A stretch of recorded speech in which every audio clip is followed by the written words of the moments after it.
Hello and welcome. This is Grant Hughes of Grant Hughes Investigates on YouTube. This channel evaluates all aspects of true crime. As you are aware, videos and live streams in this genre often discuss elements of crime that may be disturbing to some viewers. If necessary, take the precautions needed to avoid these feelings. Factual information related to cases is the key to fostering rational true crime discussions. Fortunately, you will find that here. Please hit the like button only once, share the video, and subscribe if you like my content. Thank you very much for watching. Huh?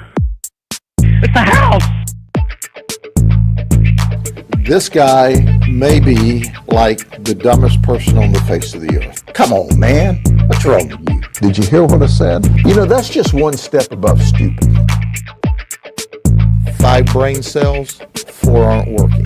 It's a house! There's mosquitoes the size of bald eagles in that dadgum swamp.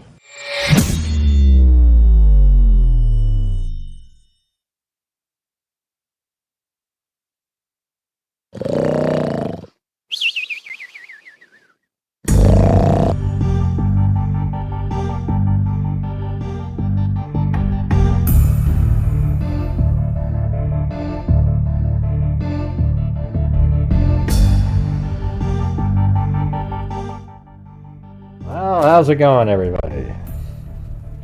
Yeah, my back doesn't hurt today, but now my left toe hurts, so we'll have to see. Went to the doctor today, and they said they didn't think it was gout, but I don't know, it's not all red or anything, it just hurts like hell, swollen up a little bit. Hard to walk around. Yeah, man, that video that I made today I thought was pretty good, but it just collapsed, right out of the gate. I don't understand stuff, I knew it too, though, when I saw the numbers on the live stream. Here, I'll show you what it looks like. I thought it was a pretty good video. I mean, it should have been interesting to people. But see, here it is right here. See that? See that right down there? How it started off okay, and then it just went pow. It just got crushed. Usually, if it's doing well, it goes up like this, right? Look how it started off, and then it just dived. And now it's only getting 328 views an hour, and it just goes, so I don't know what it is, you guys. You guys aren't hitting the like button or sharing or doing whatever it is, but I can't, videos like this, it makes it unviable. That this one will probably make $30 or something. It took me 4 hours to make it. Oh well, sucks. Yeah, I hope that toe gets better, yeah. So all we have is a bunch of articles and stuff to go over. There's all this new information coming out. We don't have access yet to the 600 pages that apparently the news networks get, but the rest of the schmucks, we don't get any of those kind of things. They just look at us like, yeah. And they give it to the networks who don't even know what they're looking at when they read it.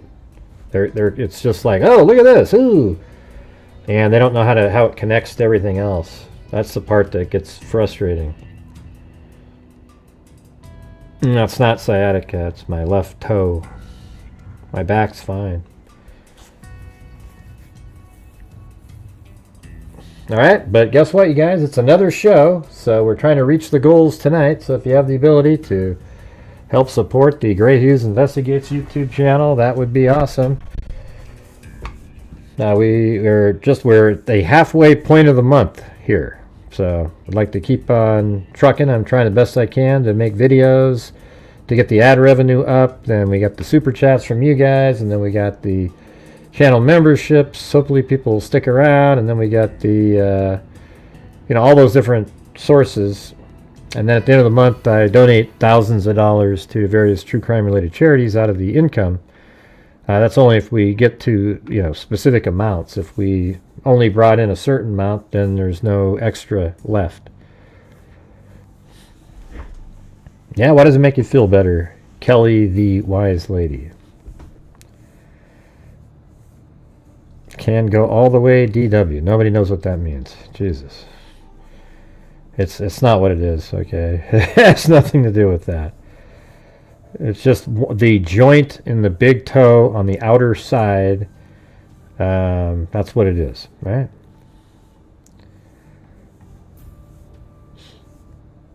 Lanky heading 123. Who the hell are you, man? Is there somebody named Lanky over there on Kick? Is it true that you live in Idaho? No, I do not live in Idaho. Who said I lived in Idaho?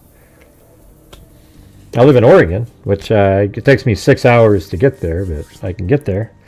What made you think I live, like, when you say, is it true? Like, where are you hearing this from? And we're at 0.0000000 all the way across the board again tonight, you guys. Yeah, I don't know if it's related to Lanky Tor, but let's. I want to get the numbers moving already. Whenever we start like this, those are the hard nights. Yeah, it's not a Lanky Tor relative. So, Christy, where did you hear it when you said, "Is it true you're from?" Like, was there a conversation somewhere that you're? It's not turf toe because I didn't jam it or anything. I think it's because I was walking so much, going up these hills and everything. That's possible something to do with that.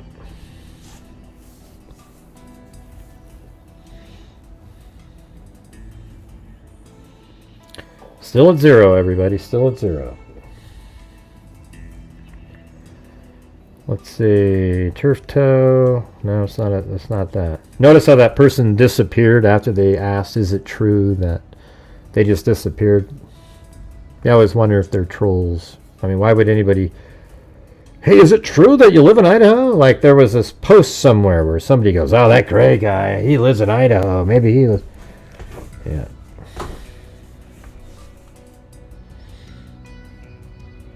Yeah, but I need you guys to be supporting the channel out there, you guys. Like CR, the legend, the channel membership gifting queen. Thank you. All right.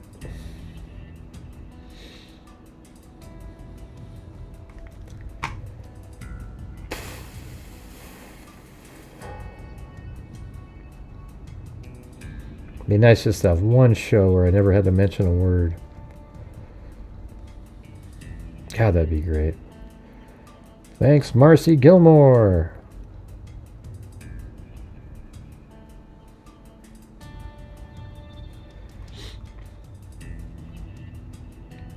So, I guess my final thoughts on, if you'd watched the video today, was that, you know, in one of the reports recently, an individual said they saw a white foreign vehicle parked right here on November 13th at 5:30 to 6 o'clock. All right. And then we know that in the morning after the homicides, Kohberger drove on this green line, and they say he turned right here, but there's no way they're just saying that because they know that he went on Johnson, so he took a right somewhere. But maybe he turned right here even on this little road, and then he buried something here early in the morning. Then later in the afternoon, after going to Lewiston, Washington, on the drive back, hold on a second.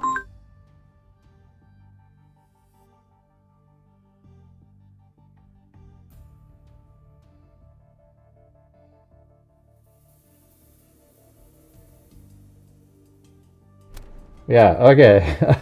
So then at 5:30, when he, after he was in Lewiston, he drives all the way back up, and his phone pinged like in this area over here at 5:32 to 5:36. He turned it on for 4 minutes.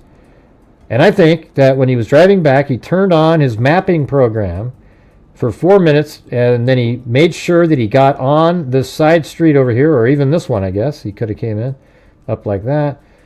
But he used the mapping system to get back to his tree.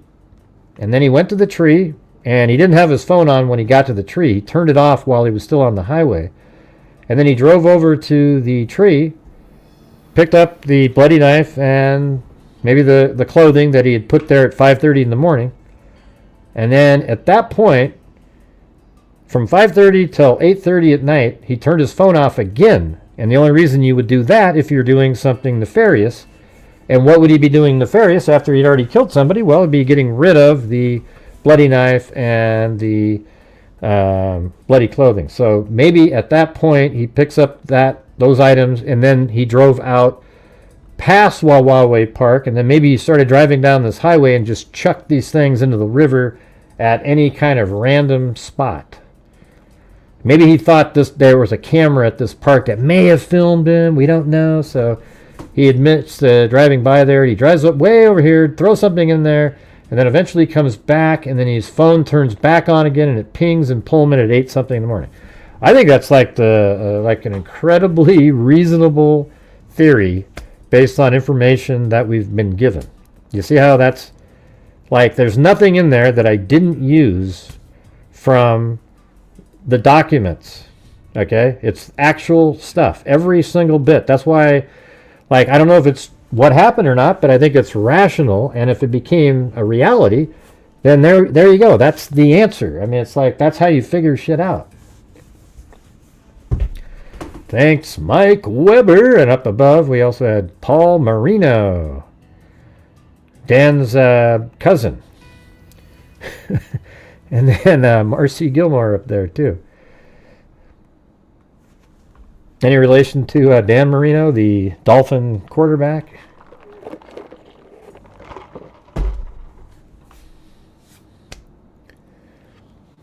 Yeah, so that's, in the quickest form, that's the theory. On the video today, I put in all the detailed facts about it.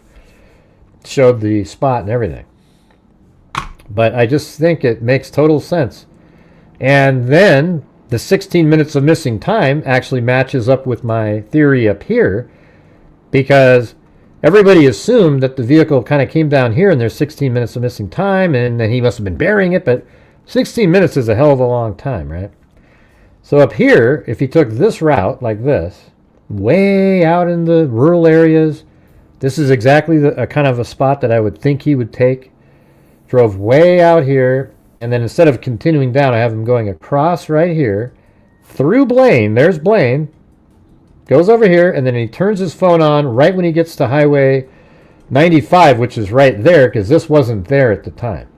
So right there, he turns his phone on, and that's exactly where law enforcement says they believe he turned his phone on again. I mean, it's amazing, because that works. And guess what time it is when he's right there? Like 4:48. Exactly the time that his phone turned back on again. Hey, thanks, Art and Design.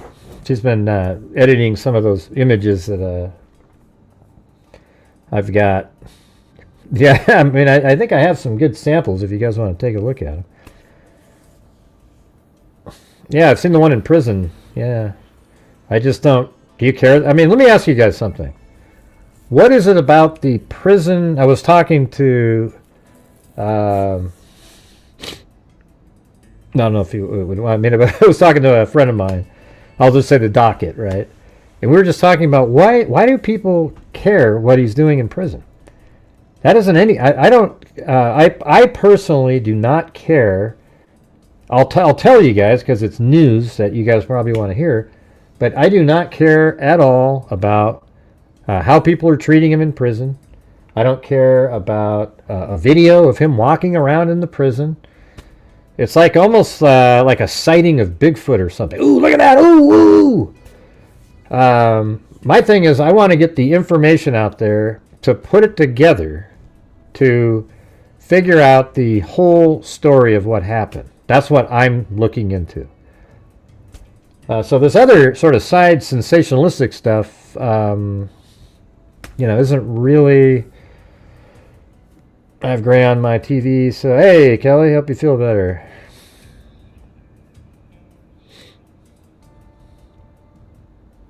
You don't have to feel bad that you can't chat. Or are you saying you feel so bad like you physically don't feel good? And look at that, C, is that CrimeCon 235? Let's see what that is. I don't know what that means. No, but I'm just, I mean, sure, there could be prison justice or something, and then that video would be, that would be crazy, but like just him walking around, it's like, you ever seen that video of the, I'll show you.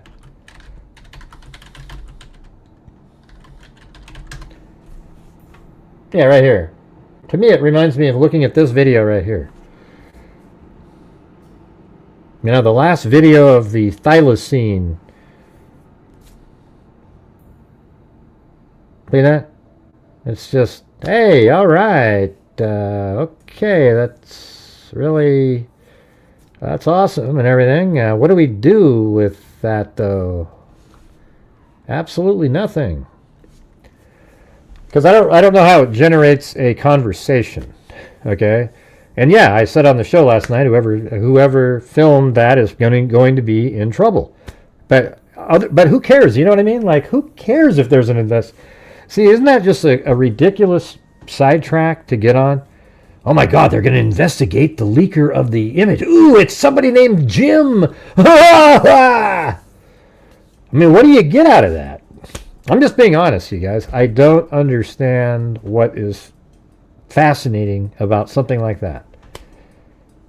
You know what I mean? Just think about it in your own mind for a minute and think to yourself, okay, how does this help us figure out what actually happened by the investigative notes?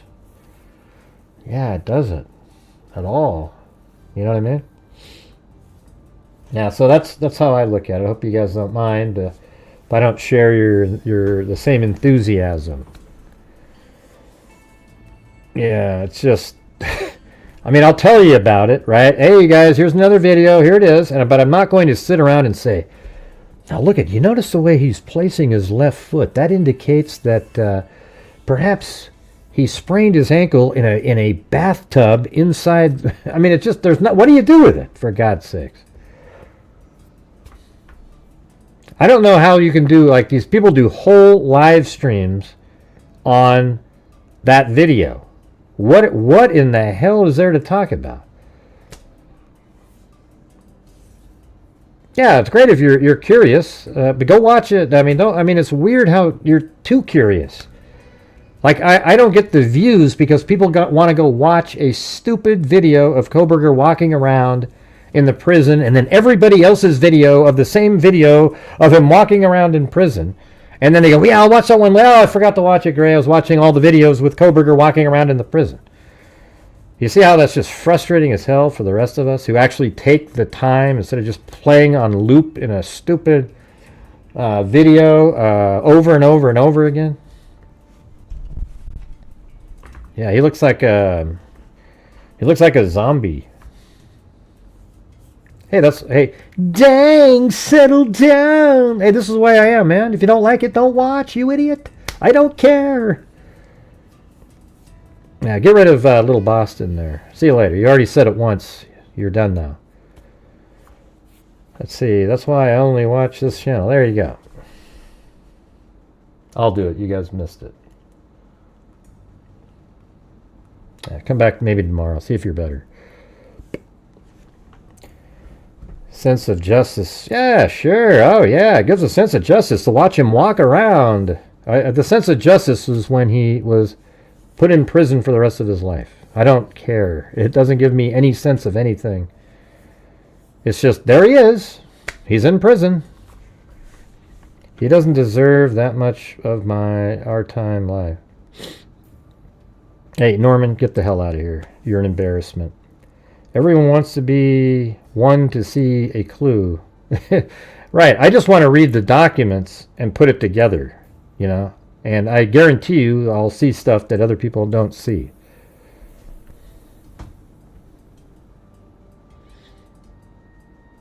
Yeah, I don't get it, man. I don't get it. Anyways, here, let's see what this one is right here. So this is News Nation. They're talking about, those are the two cell phone people. Let's see. Heather and Jared Barnhart, who investigated Kohberger's phone and hard drive, told Banfield on Thursday that they made several eerie finds as they pored over the data. They spoke out about their investigation after Kohberger 30 pleaded guilty to killing Madison Mogan, Ethan Chapin, Xander Kernodle, and Kaylee Gonzalez in their off-campus apartment in Moscow, Idaho. He had 18 personal contacts. 18, Heather Barnhart said. Think about all the people you meet and the hundreds of random numbers. Yeah, like all of us have lots of numbers. Yep. But you guys are still languishing at about 1/6 of the goal tonight, so if you have the ability, that would be great. The video today did terribly, so going to need your guys' help again. And they were even identified as girl I ran with. That's what he put in his contact list. Girl I ran with. Second girl. I mean, if you are dating a lot of different women, you sort of have to put in there like a side note. Like you put their name and you say, the girl that I met. A contact, then in parentheses, hair, she said. Why would you put hair? Like a weird hair? Then there was mother and father and his sister and just a few others.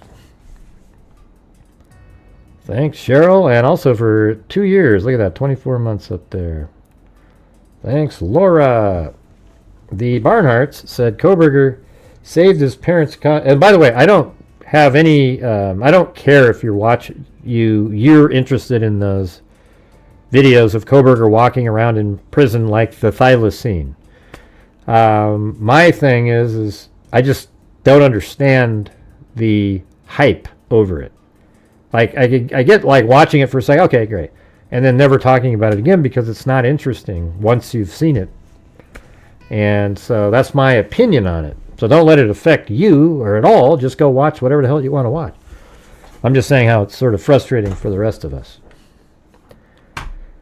A contact then, in parenthesis, hair, she said. Then there was mother and father and his sister and just a few others. The Barnhart said Kohberger saved his parents' contacts in his phone as mother and father and referred to them by those names in text. Well, that's normally what you say, right? I mean, you might say dad or mom, but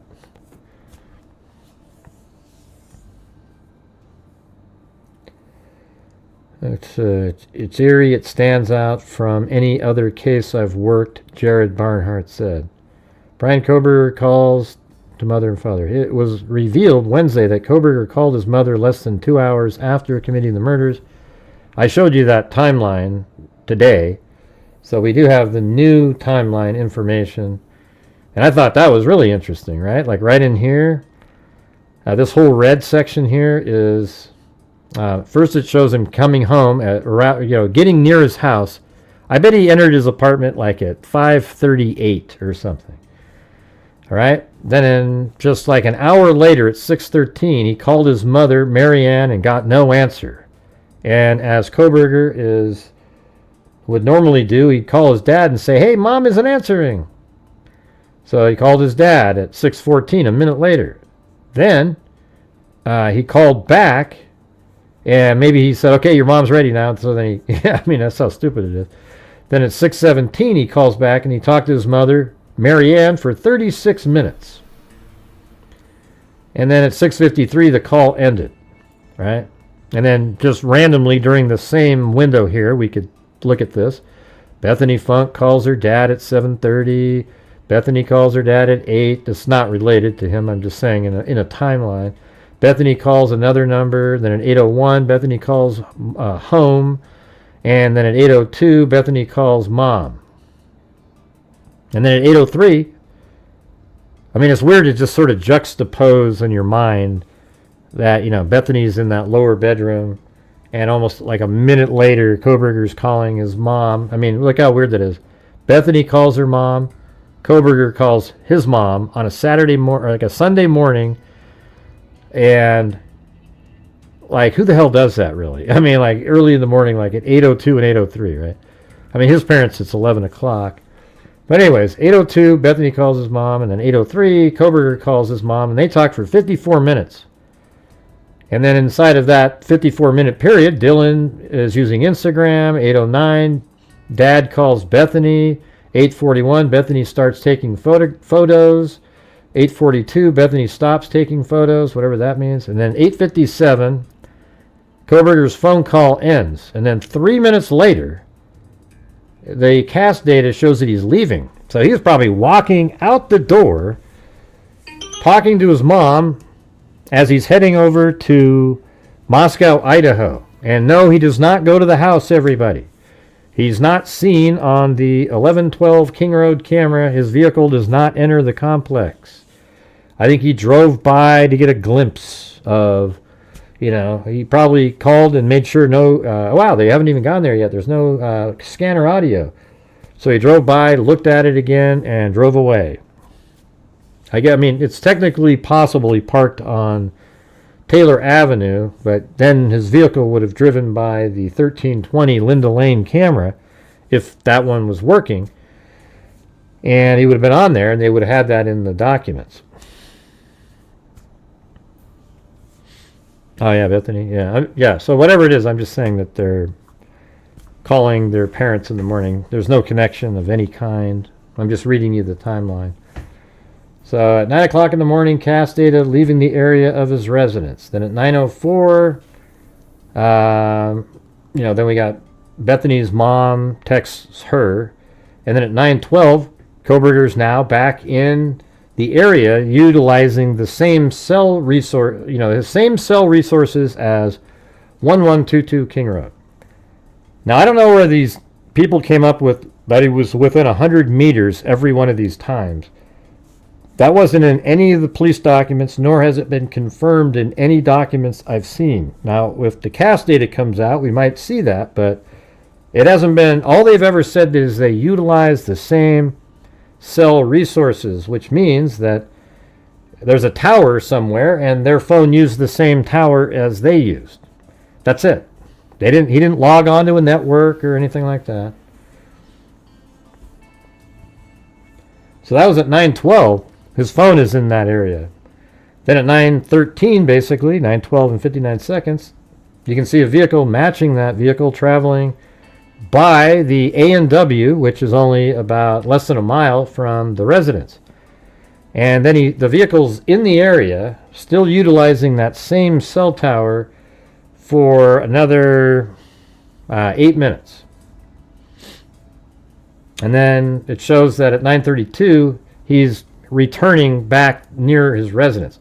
So I think, I've shown this like 3 times lately, but I just think it means that his vehicle drove down here. Now, I don't know if he went this way, then the Ridge Road camera would have picked him up. So I don't know if he did that. It's interesting though, because if he comes down here, there's virtually almost no way for him to, what's possible, but the timing is so much longer. He could have came down like this, went onto Palouse River Drive, and went the back way like this, Conestoga, drove all the way up here, came around, and then passed the residence again, right here, and then turned left here, drove all the way up into this area, and then made it back to the highway. But I think that would be, that would take way longer than the amount of time. 10 minutes, though, that's, it's hard to say. I guess we could do like a map really quick. And we're having one of those massive lulls, you guys, where we're still just at like 1/4 of the nightly goal. So if you're out there and you have the ability to help support the channel, my channel relies on you guys, and that's what allows us to, we're at $255,500 given away to various true crime related charities since January of 2020, including a DNA fund and our own scholarship fund from this channel, which we've already given out $12,000 for. So I need your guys' support when we do these shows. Just think of me as a waiter at a restaurant, and you're supporting me doing this, because that's all we have. There is no ad revenue whatsoever, even if you're watching them. There's like $8 of ad revenue on these live streams, and the only way to make them worth doing is if you guys are supporting the channel. And when I say that, if it only works if it doesn't fall on deaf ears, like it seems to do often. All right, where is the... Oh, there it is right there. So directions. I click right. Let's just say it was right here. And then what happens?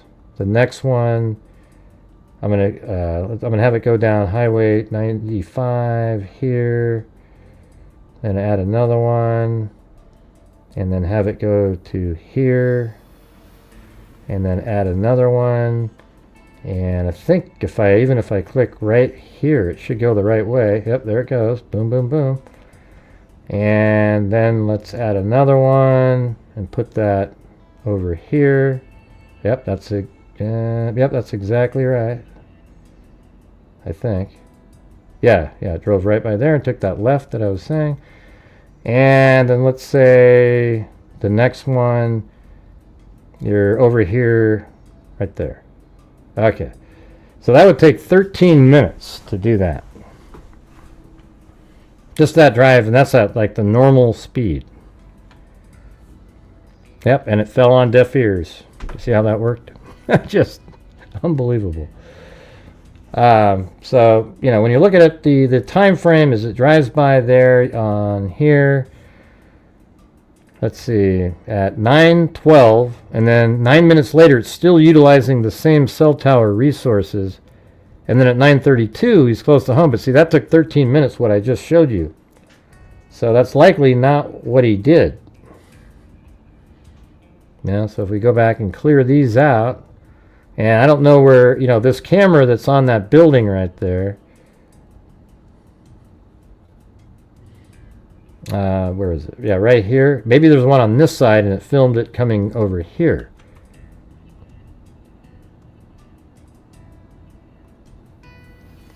Yeah, so let's say he didn't do that. He was like right there. And then he drives this direction. This is Taylor Avenue. And then goes up this direction. That's not where I wanted it. Over here. And then all the way out to the highway. So that's 6 minutes. So that's definitely doable. And from right up here behind Sigma Chi, you can see the house. So he could have been over here just kind of watching. And up here, he can look over there.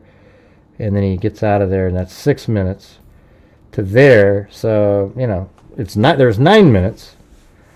So, you know, I mean, was he still utilizing the resources even when he's driving over here? Because if the tower is just right over there, then it would still be using that tower. All right, I'll have to ask it again. If you're watching the show, everybody, if you can help support the channel, that would be fantastic. We're getting crushed tonight in here. Hey, thanks, Art and Design Studios.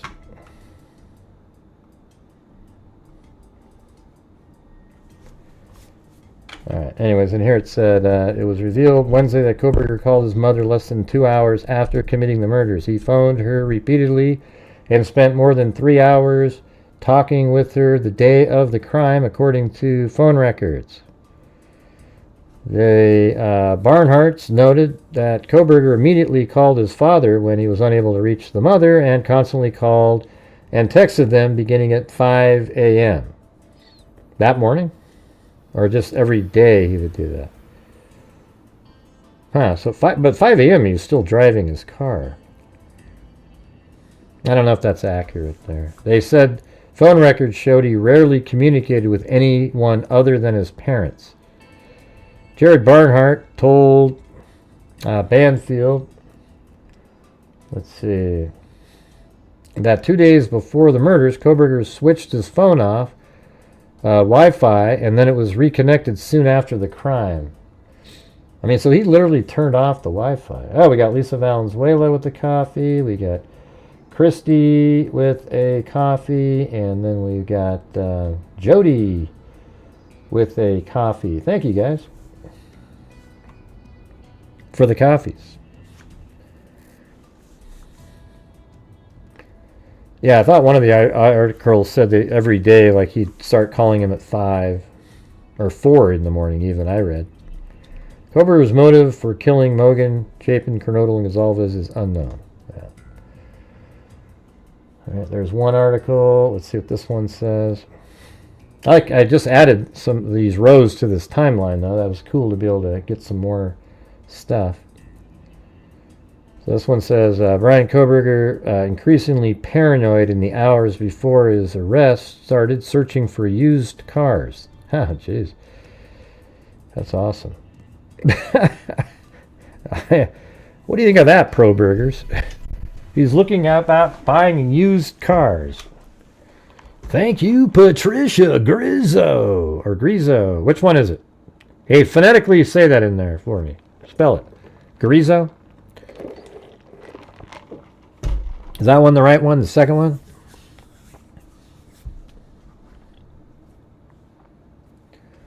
Is the coffee thing... well, that's not going to show up on the screen because it's different. I'd have to use my... you could see it on my screen. What I should do is make it big where it covers my whole face. Let me see if I can do that. Alright, there you go. It might work. Somebody buy like a little cheap coffee. Let me see if it goes on my face. And I could go like that. Maybe this one. Well, let's see. That one? No. That one might. No, that's too big. I guess that's the only one there. What's this one do again? Oh, yeah.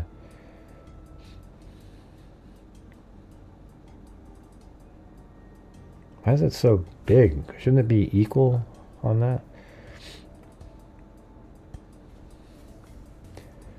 Get the white Elantra off the stat. Oh, look at that. It's Brown Eyed Girl gifting channel memberships. You know what that means. You, my brown-eyed girl. Hey, thanks, Sandy Shirley. I always want to keep listening to it after I play that. Oh, well, cool. What do you love about it, KB? I feel strange that people are just now finding my channel. Like, I've been covering this case since the beginning. And with clarity and focus and accurate, of course you change things a little bit when new information comes out. But it's just so weird that, it just shows you how just inundated with so many people. Do you remember when we used to sing? No. I don't know what that means. Yeah.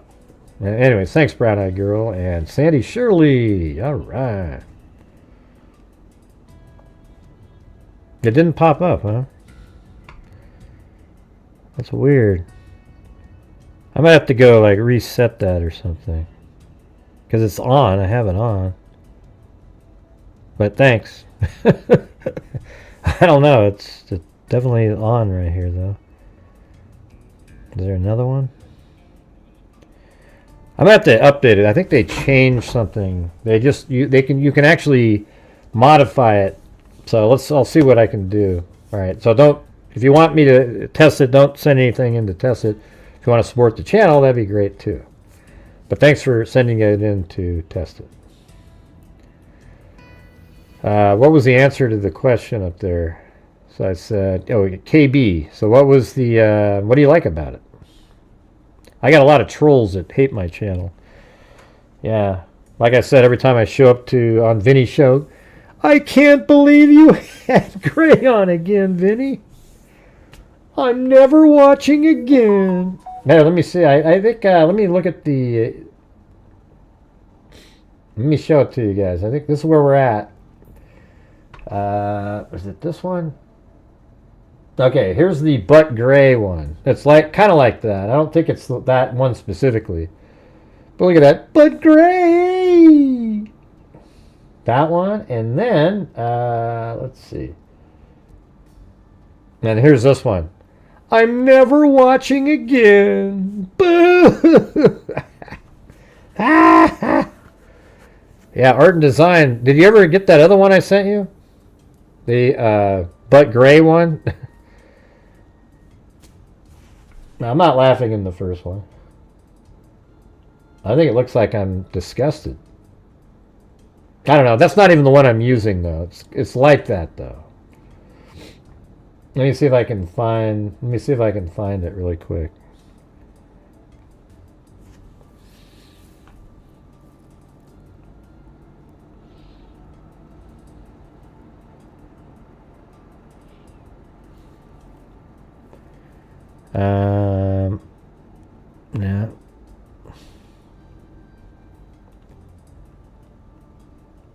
Oh, yeah, there it is. I don't know if that was the one right there. Like that one. But gray! I don't know if it looks like me or not, but it would just be on the other side of the mug. Alright? So we gotta get like two sides. We gotta get rid of this part. I don't know. We'll see. I mean, that one I'm not really making as much of a face like this one. This one's right out of the video.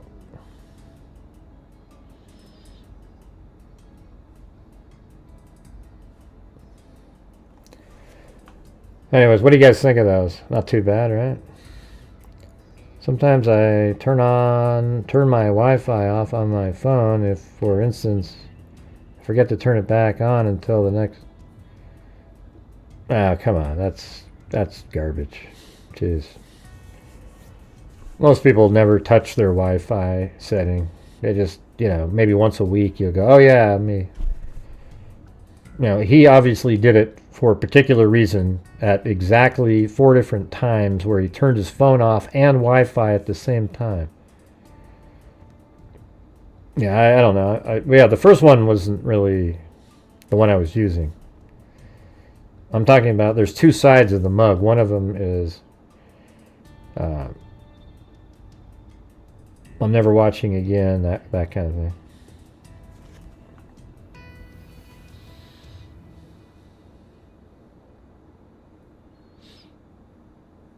Yeah, I don't know why you shouldn't watch any of those kind of things. It's BK seething, watching your show in his prison cell. Yeah, I would hope so.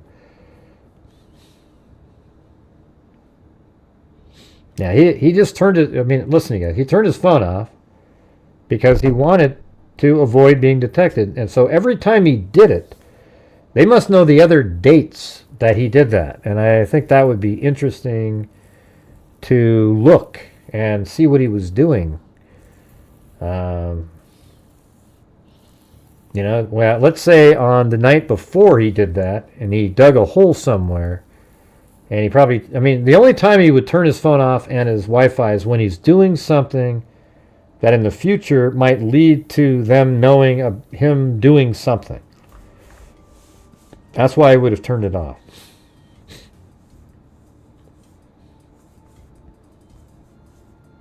And what do you mean, witch? Just typing in the word witch. Nobody knows what that means.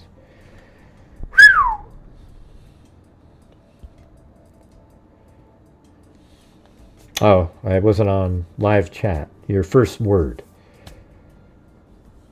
Wish you would think he would know by all his study. What do you mean, wish? Which you would know all the studies that would make him look guilty too. Yeah, he probably didn't think they'd find that. Maybe he didn't even know that they could find that kind of information.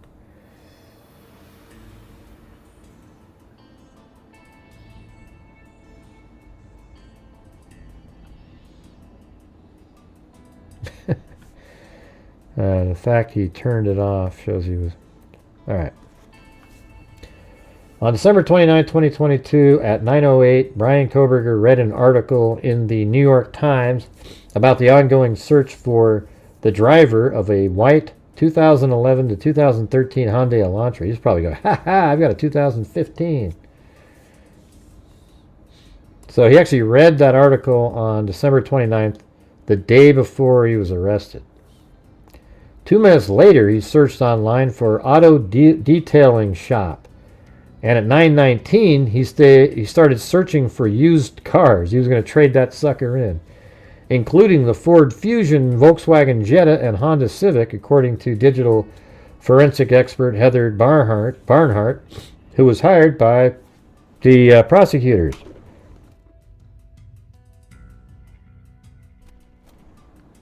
To examine Kohberger's cell phone and hard drive. By the same time, the next day, Kohberger was in the custody of Pennsylvania state troopers while awaiting extradition to Idaho to answer for the murder of 4 students in the University of Idaho. Other searches and downloads conducted by Kohberger around this time show a man growing increasingly paranoid. And I'm telling you guys, didn't I tell you this? He was paranoid because he was pulled over twice. If he wasn't pulled over twice, I don't think he would have grown increasingly paranoid.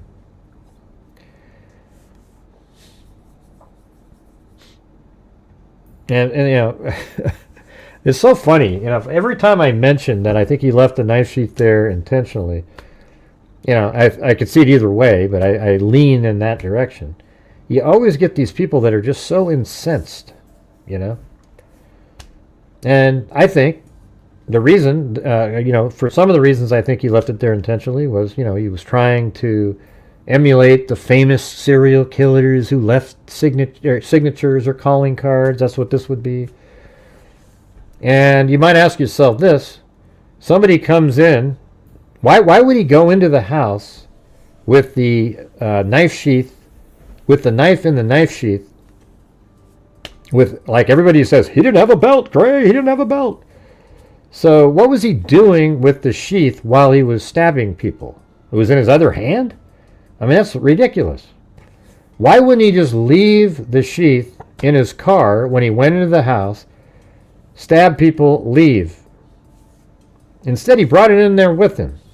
And it was so clean. So he was so paranoid about the sheath that he cleaned it before he went in, right? And he was like, ooh, because he thought, wow, I don't have it on a belt, so but it might drop. So if I drop it, then at least it'll be clean. That's ludicrous, you guys. Absolutely ludicrous. Well, they didn't find any saliva on it, Simpsons, so no. That would be stupid to do. So why would he bring it in there with him? And not only that, when he got home at 10:30, he goes, yeah! Now let me ask you guys something. If you just committed a homicide and you left a crucial item at the crime scene, would you come home and give you a big thumbs up and take a selfie of joy like you just kicked ass? And the answer is no. He left it there intentionally and was proud of himself. He thought, there's no, oh man, I cleaned that thing. I made sure there's no DNA on that sucker. You! And he was pumped. So he gets home and goes like that, yeah!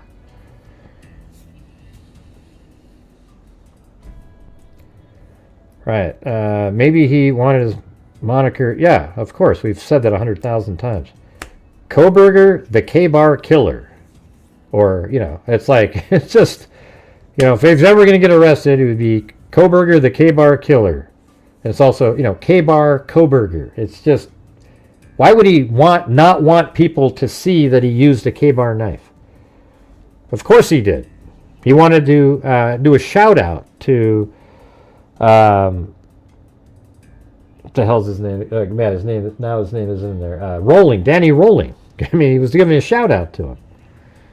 So I don't know, man. I could make better arguments that he left it there intentionally than it got knocked off in a battle. Okay, I really can, and that's why I'm so disturbed when people can't even give any sort of like, well, guy, you know, that does sound possible. It actually, I know, I said that, Mustang Sally. God, see what I'm saying? You guys give me like 10 seconds, and then you're already trying to jump in with the answer to something. Thanks, Laney Carter. Paul Marino. Sure, you disagree, but, I mean, here's the thing is, your answer should be, you know what, it's possible, Gray. I think it's more likely that it was left accidentally. That's what your answer should be, not, I disagree, and therefore, because that means you're thinking it's 100% that it was knocked off, and you're wrong if you believe that. Okay, that's not something you can be 100% certain on. I don't know. I think it's very possible that it fell off and interrupted when Xana came up to the room. And I think it's also very possible that he left it there intentionally because that's what he wanted to do. Yeah. Right. I can't stand when people answer like that. Let's see. If I were him, I'd be paranoid. Yeah, and so he leaves the knife sheath there, and he's feeling good about it. That's why he goes, yeah. But then, when he's driving home on the 16th, I think it was, he gets pulled over twice in a 10-minute time frame. And that's what sent his mind reeling. He was thinking, man, they must know who I am, and that made him paranoid. I think if those two officers didn't pull him over, he would have thought he was home free. He just would have been acting totally normal over there, and it would have been a total shock when somebody broke through his door to arrest him.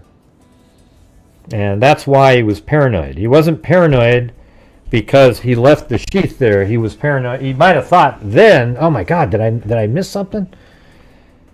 Or that they were onto him for some other reason. Right. So there you go. I don't think he mentioned Kaylee by name. Yeah. See, that's the thing, is you guys are just going by, like Dylan says, oh, he mentioned Kaylee by name, and he's referring to somebody downstairs by the bathroom area. That doesn't make any sense. All right. And she also got other things wrong. She thought that see, you know how she said Kaylee was in the room with Ethan? Right? You see that? That's because she got it wrong. She's just absolutely just not, like got things confused that night. She was drunk, but she saw things and heard things. No, the police report said that Dylan yelled Kaylee twice. Like she yelled for Kaylee, like, Kaylee, Kaylee, she yelled for her. Remember that? That was in those reports. And it's the other way around than saying Kohberger said her name. The male said her name. Hell, maybe it was, let's see, if that, I guess I have to wait. I got to go read the document myself. I haven't seen him. A lot of errors being made. Like, for example, in the timeline, when I was just showing you in the video today, where it says it's a minute 40 or minute 30 behind, that's actually wrong. It's the other way around, where you're missing a minute 30. It's instead of let's see, yeah, it's kind of hard to explain actually when you read that. And then they didn't even adjust the time in the document. There's a lot of errors, like little tiny technical errors in their little documents. I mean, I'm even looking right at the screen, and you see the surveillance on 1112 King Road, and it doesn't match what they wrote in the document. But you guys, we've just frozen up again. We are, let's see what we're at. We're about 50% now, so that's pretty good. Have you gotten any new documents? No, I don't have them. I'm working on getting these documents, but the systems, this is what's unfair, you guys. This is what's unfair. They keep giving it to the news channels, right? But now the news channels have every Tom, Dick, and Harry, one of their little anchor people, as YouTubers now. And, yeah, I know. She got them, Dana. I'm trying to get them. And so then they get them, and then they go out and do their shows, and they get to be first there, too. And it's just, it sucks, So these courts give preference to these media outlets instead of you sending something in and asking for it. They're like, ooh, wait, well, who are you? Who are you? Okay, let's give it to...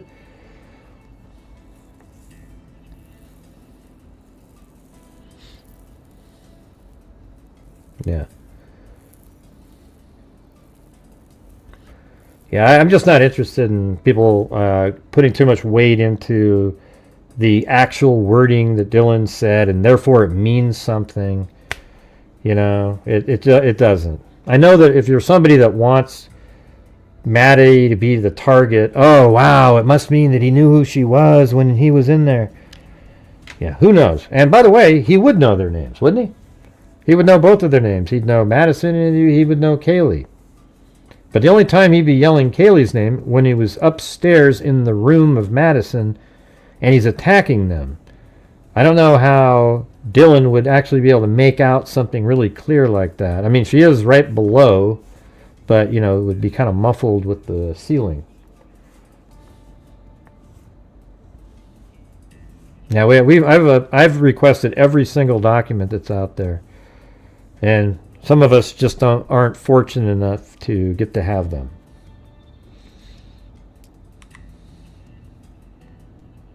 Let me see. Hold on.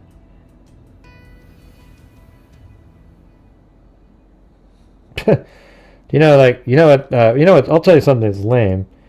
Is Steve Gonzalez?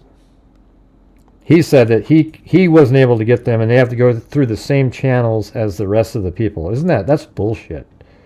That is absolute garbage. Man, how horrible is that?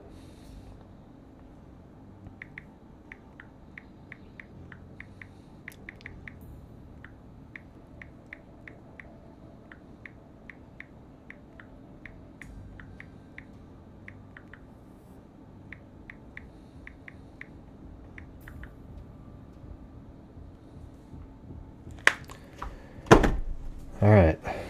Yeah, that's complete crap. I was checking to see. I go, hey, I hate to ask, but if you have any luck getting these, and he said that they don't have, they aren't able to get them. They should just be automatically sent these things.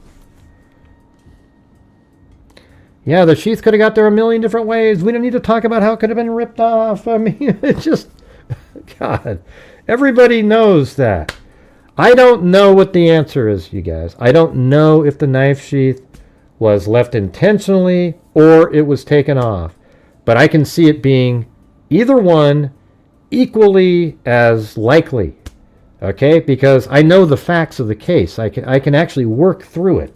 That's why I came up with that. I don't have tunnel vision on it or anything like that at all. But I can just tell you that Kohberger is somebody that I believe would want to do something like that. Yeah, I bring it up because I keep getting the same idiotic pushback with ridiculous replies. You know what I'm saying, Glock? Like you. I didn't ask you a question right there. No one knows, but any chance he'd lie. I don't know.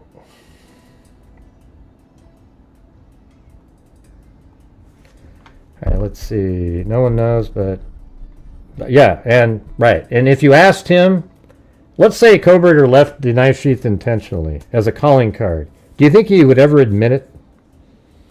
Do you think he would? I would say absolutely not, because it makes him look incompetent and stupid. So we might not ever get to know the answer to that. If he says he did leave it there intentionally, then you can bet on that being true, because it makes him look bad. Oh my God, you're so mean. Well, I got thrown in prison, you guys. You know what that means. I got thrown in prison, and now we are stuck languishing in prison because Boo Sheet, as in boo hoo hoo, just threw me in there. So what do we do now? Well, you guys have to bail me out. You know, get me out of this prison, maybe a cab ride and a hotel room. Well, when somebody says you're so mean, Gray, that's what this prison is. It's the so mean prison. Yeah, we're stuck in here. I should play this one.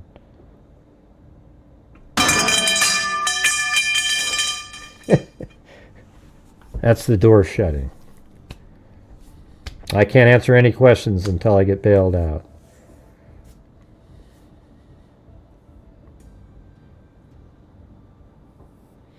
Yeah, I mean, it could be that the dog's barking, he didn't have time to kill Dylan and he left. Yes. Hey, thanks, Anonymous. Gatorade, and Snickers. I like M&M's too. And look at the name right below you. Looks like the M in M&M's. So we got Marvin Goons and Ali Cake Ramen. You think he called his mother to cry boo-hoo? I don't know what he was calling his mother about. Oh, and look at Jody H is helping out with it. But I'm not even bailed out yet.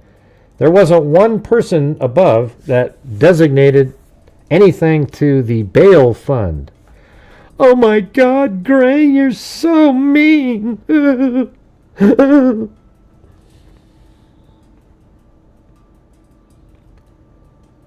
Yeah, sometimes I am frustrated today. I am frustrated. Yeah, he definitely calling his mom all the time. Jesus, what a weirdo. Holy crap! There's Brown-Eyed Girl with a get me some bail money and a little bit for a cab ride and also a little bit for maybe I can stay at the Motel 6. Anybody want to help upgrade that one?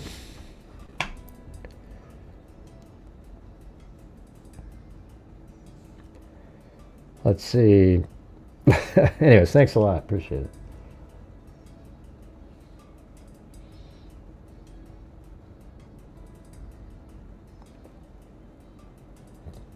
Yeah.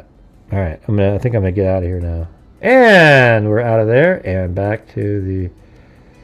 Thank you for bailing me out of prison, you guys. I got thrown in there by buc-ee, as in BS. You know what I'm saying? Ah, buc-ee. God forbid a man be close with his mother. Oh, okay. Here we go. The Kohbergers have entered the building.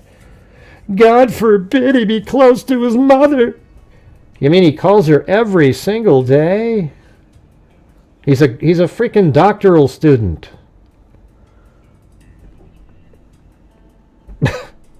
Come on. I think everybody thinks that's a little creepy. And then he calls her right after he killed somebody? Well, you must be a Kohberger. Who the hell would care? I mean, it's obvious that there's something wrong with him. To call his mother right after he killed, like literally within 2 hours, he's calling his mom after he just butchered 4 people. There's something weird about that. But he doesn't call me all the time or kill people. That's the line right there. Where is that one? Here it is. I will say my son calls me mother, but he doesn't call me all the time or kill people. That's pretty good. Hey, thanks, Dan R. There we go. All right. Thanks, buc-ee. Wait, you went back and counted? Yeah. What a weirdo. Let's see. Right, so we got right here. By the same time, the next day, Kohberger was in custody of Pennsylvania state troopers while waiting extradition. This is the day before when he was doing the auto detailing shop. So even after he cleaned it 1,000,000 times, he thought, well, I could bring it into some place.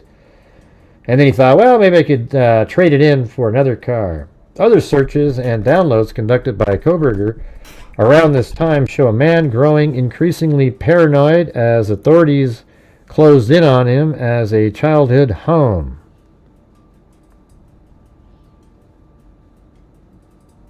Right. On December 29th, he also searched psychopaths, paranoid, wiretapping. He's paranoid. Psychopaths, paranoid. He knows he's a psychopath. That's what Amber Maiden said he was from the very beginning. Wiretapping and serial killers. That same day, Kohberger downloaded information about the serial killer Wayne Nance, who was shot and killed at the age of 30 while attempting to murder his boss and assault his wife. His boss's wife. 1 day prior, Kohberger downloaded a Fox News article which revealed 90 Hyundai Elantras had been given parking registrations by the University of Idaho between November 2018 and 2022. So remember how they were saying there's like 30,000 Elantras in the area? Well, just right there on the campus, they only had 90 Elantras registered in a 4-year period. Well, Gray, that's 90 that could have been driving around. Were they white? Well, I don't know, but they were Okay. Kohberger also downloaded 4 of the daily updates on the Idaho murders from the Moscow Police Department on December. Why was he doing this at that late date? Probably because he's home now, but why did he do some on the 17th, 18th, 19th, 20th? He's doing it right there at the end when he's just about arrested. But great. Let's see, what does this say? LOL, kill me. Can't wait to buy them. All right, cool. I think I might be able to get something maybe tomorrow. I don't know. I just need to get that second one, the butt gray one, done. See if we can get that. Okay, I'm gonna get those documents, I think, pretty soon.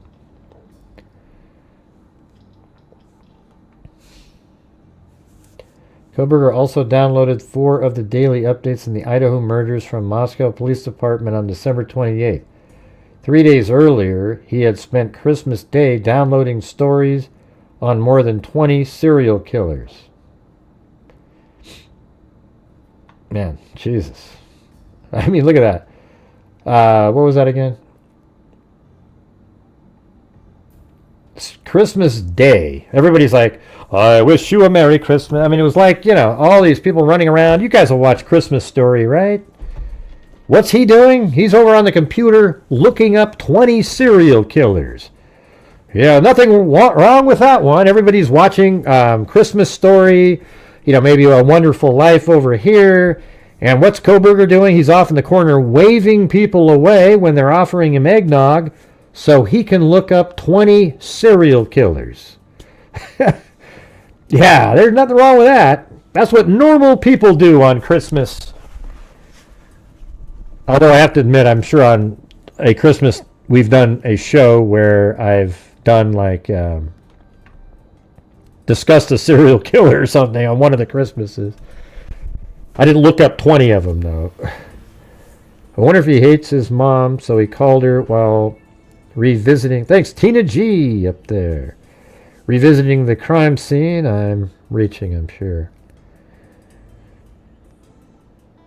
I think he called his mom before he went to the crime scene. He called her ended the call at 8:57 and then was leaving his house around 9. Oh, put it on a notebook too? Okay. I can only put one on the notebook, so would you rather have the I'm never watching again on the front of the notebook or the butt gray one? Yeah, I did a whole, I compared him to, I'll tell you what was weird about Danny Rolling. I said this the other day, but don't you think it's weird? I covered Danny Rolling randomly as a serial killer, and I forgot that I even did it, but you can go find it on my channel, in May of 2022, right? So you're talking 6 months before the murders. I just happened to randomly do a video on him, and I didn't even remember doing that. And then I made a video comparing him to Danny Rolling, I don't know, months ago as well. And man, it's crazy, right? With the K-bar knife, breaking through sliding glass doors. The one couple was so similar to Xana and Ethan, it was crazy. Anyways, so 3 days earlier, he had spent Christmas Day downloading stories on more than 20 serial killers. Barnhart has previously worked on cases from the Delphi murders to Osama bin Laden, but despite all her experience in the field, she says that even she was caught off guard. Oh, is she the one that was in the bin Laden, that movie? That's interesting, because she was a young person in that.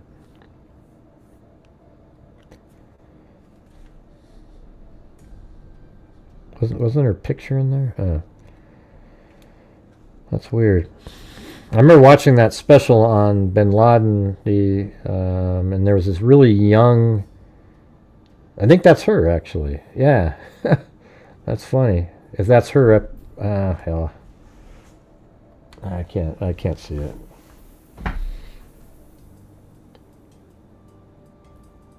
No, it was like a documentary on it. where they're interviewing the people who were behind the scenes, and you know how it was a pretty risky move,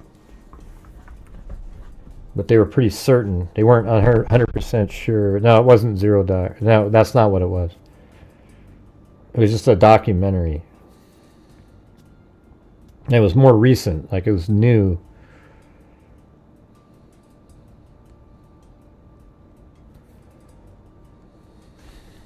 Let's see.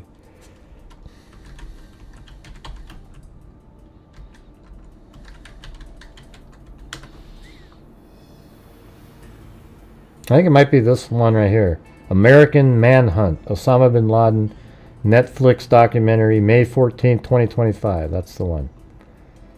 All right. Yeah, it was pretty good. I just told you what it was.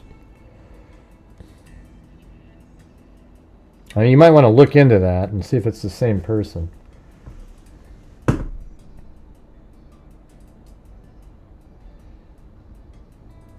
You know, we're still not even at the goal yet. After that thing, I think we need like 5 more channel memberships. It's weird you would search this on Christmas Day. This guy is disturbed. Yeah, I feel like we're just in shock, thinking where the heck is the data and what are we going to do? Barnhart says.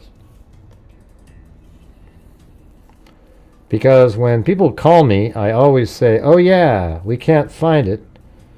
No problem. What are they talking about? Barnhart has previously worked on cases from Delphi murders to Osama bin Laden, but despite all her experience in the field, she says that even she was caught off guard when she and her team began pulling data from Kohberger's cell and hard drive. I feel like we were just in shock, thinking, where the heck is this data and what are we going to do? Because when people call me, I always say, oh yeah, we can find it. No problem. We'll come in there, and I'm like, we don't see it.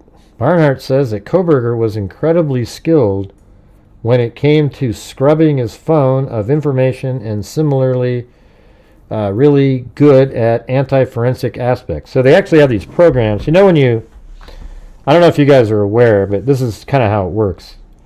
So let's say you have data, and there's these little sectors that has the data in it on your computer. All right? So when you delete something, it goes into the trash can, and you delete it. That sector is still there. It's just marked as available to be written over now. All right? That's all it is. So it's still sitting there. Now they have these programs out there that write over all of the spots that are open. Like the spots that are available to be written over, it writes right over the top of those, and now that's lost forever. Wow, thanks, the docket. 5 memberships, all right. Very kind, very kind.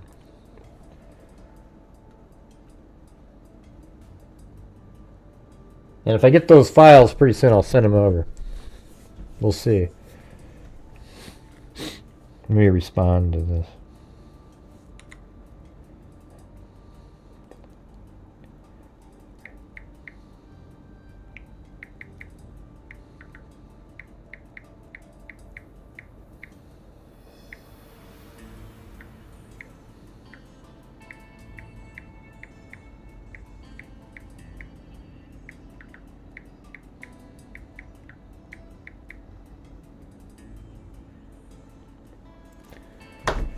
What the heck? Look at that. K. Miller gifted 10 memberships. That's basically a cat eye, and the docket was half of one of those. Hey, the docket said, "You're welcome, you bunch of freaks." That's right, man. That's right.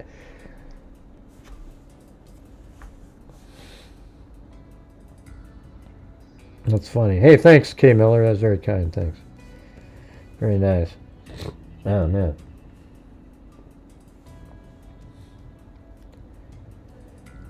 Yeah, so that's how it works, though. You guys understand what I was saying?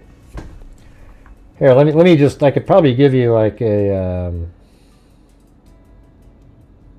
I don't know, like even in Excel over here. If I made a extra sheet, for example, let's just pretend, like, see all this right here. Let's say you'd written like A, B, C, D, E, F.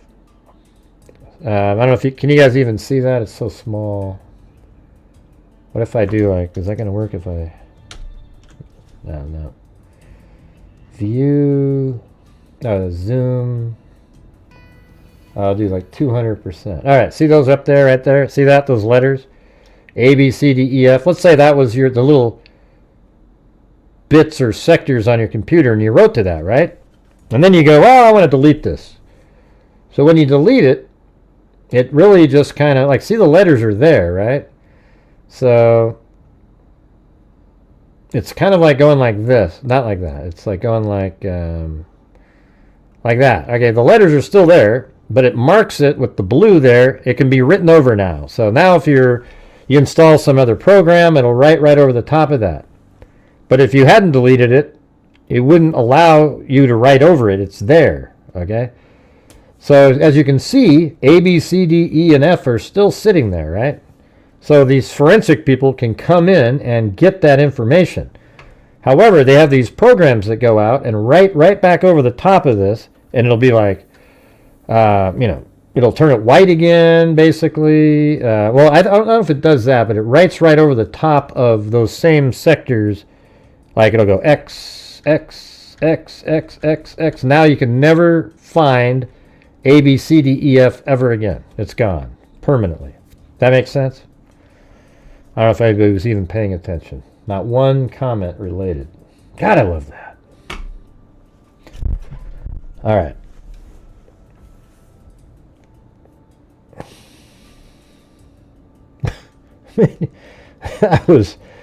No, it doesn't take time. There's programs that go out and just do it.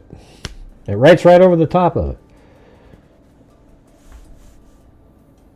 What she and her team did find, however, would have been, let's see, Barnhart says that Kohberger was incredibly skilled when it came to scrubbing his phone of information, and similarly really good at anti-forensic aspect. I wonder if that's supposed to be simultaneously. Really good at the anti-forensic aspect of his hard drive, too. What she and her team did find, however, would have been crucial had the case gone to trial, given the lack of motive and murder weapon. I also think the fact that it's huge circumstantial evidence that somebody would go through that kind of like forensic, go through that kind of trouble to wipe all of his stuff clean if he was just a regular person in society. That's like massive circumstantial evidence that a jury would go, yeah, who's done that? Went out and got software to write over the deleted portions. That is because as he was searching for wiretapping and psychopaths, paranoid, authorities were outside surveilling his home, and they had been for days. Man, I wonder if he had a feeling or a sense that they were out there. Like he saw people, those FBI guys, they just have the black suits on and the mirror sunglasses. He probably looked over there and was like, Jesus. Then, just after midnight on December 30th, 2022, state troopers and agents with the FBI executed a search warrant on Kohberger's parents' home and took him into custody a week later, it says later, he returned to Idaho for his first appearance, where a judge charged him with murders of Kaylee Gonzalez, Madison Mogan, Xana Kernodle, and Ethan Chapin.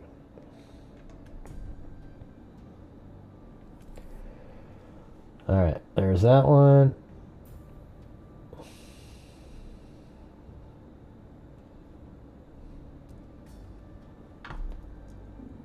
All right. So let's see. How about this one? Have we done this one yet? Okay. Yeah, that's the one where people said that she said the name. All right, let me read this. Right here it says, sometime in the early morning hours, Dylan Mortensen was awoken and opened her room door. Her room door, Bethany, and I don't know what that means. Opened her room door, Dylan, and heard, I don't know what that means, and heard a male say, "It's okay, Kaylee, I'm here for you." Now, doesn't that sound exactly the same as, "It's okay, I'm going to help you"? Like, it's sort of like, those seem to be overlapping each other. "It's okay, I'm going to help you." But in this one, she says, "It's okay, Kaylee, I'm here for you." Doesn't that sound almost too similar to the "it's okay, I'm going to help you" comment?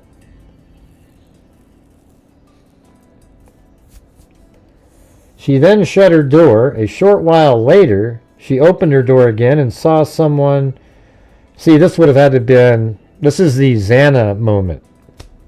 And that's, I mean, it's frustrating that this is in here now because people are going to say, oh, that means something. But we also have the exact same sentence and time. She says it. He thought like he was a fireman or something and said, "It's okay, I'm here to help you." And look at, "It's okay, Lee." You get, like, see how that sort of sounds? "It's okay, I'm here to help you." Could you see how somebody might think, oh, another time that he said Kaylee, but that's not what they were saying? You know, because part of the word okay, see, it even says right here, "It's okay, Kaylee.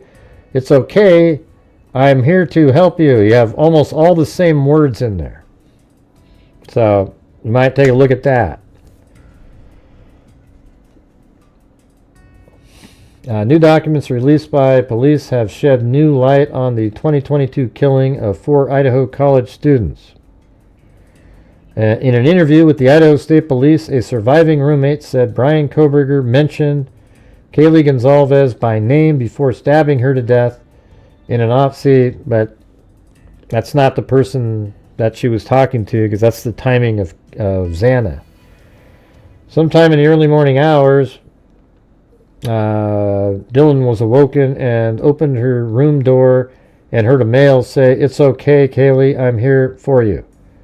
That's the same sentence. I know that's exactly the same moment that we're hearing, "It's okay, I'm here to help you." The report obtained by News Nation said Brian Kohberger, she then shut her door. A short while later, she opened her door again and saw someone approximately 5'10", dressed in black with ski mask, standing in the kitchen.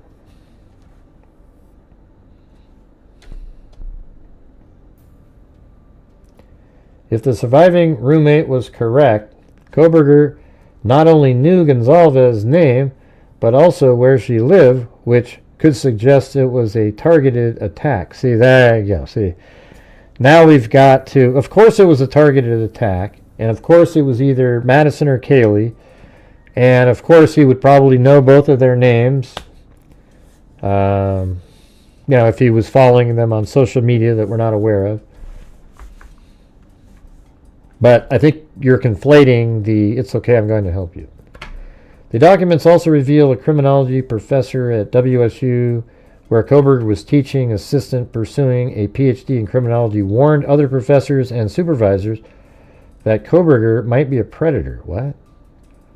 A criminology professor at WSU, at Washington State University, where Kohberger was teaching, warned other professors. Wow. So she actually said while he was working there that he was a predator to other teachers, that he could be. That's wild.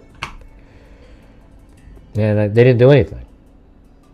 Kohberger is smart enough that in 4 years we will have to give him a PhD. Mark my word, I work with predators. If we give him a PhD, that's the guy that in many years, when he's a professor, will hear is harassing, stalking, and sexually abusing, the note said.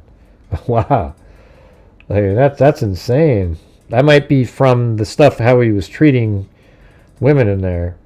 The warning was sent months before Gonzalez, Mogan, Chapin, and Kernodle were killed. Digital forensic expert Heather Barnhart told Banfield on Thursday that Kohberger had 18 personal contacts.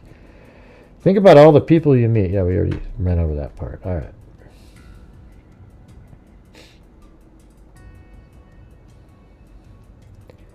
Brian Kohberger spent Christmas Day after Idaho murders downloading info on more than 20 serial killers. Maybe we can look at this. See where we go there.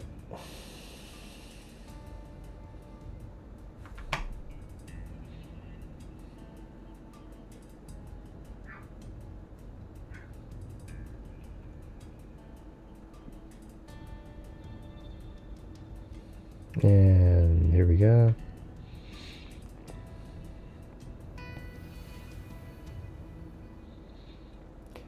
Brian Kohberger spent Christmas Day with his family 2022 enjoying what he did not know at the time would be his final days of freedom.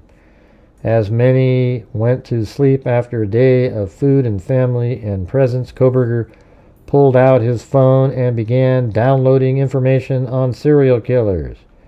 Not one serial killer, not two, or even a general search of the term serial killer. Instead, Brian Kohberger downloaded information on more than 20 specific serial killers, a task that carried him well past midnight and into the early hours of the following day. Digital forensic expert Heather Barnhart tells People. Barnhart, a Sands Institute Fellow and the Senior Director of Forensic Research for Celebrite, was brought on by Latah County Prosecuting Attorney's Office to assist in the case by searching Kohberger's cell phone and hard drive for clues. Welcome all the new channel members out there. You too can help the channel out by buying some channel memberships for other people. That would be awesome. Hopefully you guys stay around. We'll be covering a whole bunch of different cases too.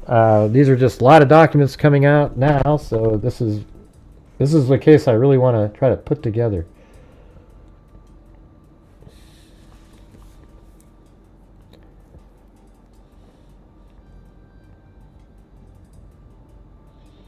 I think it's real.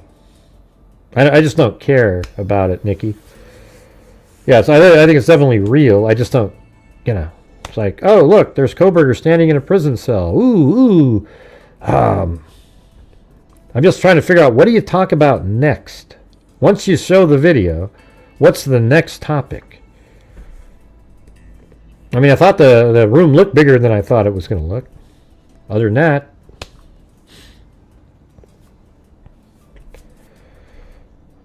yeah, he never made it into serial killer status, Mike, did he? He got a mass killing, but he never got into the serial killer. He was going to be. He wanted to be one of the really cool ones that everybody talked about. Kohberger did seem to know that and cleared his desktop and hard drive of downloads. People think he downloaded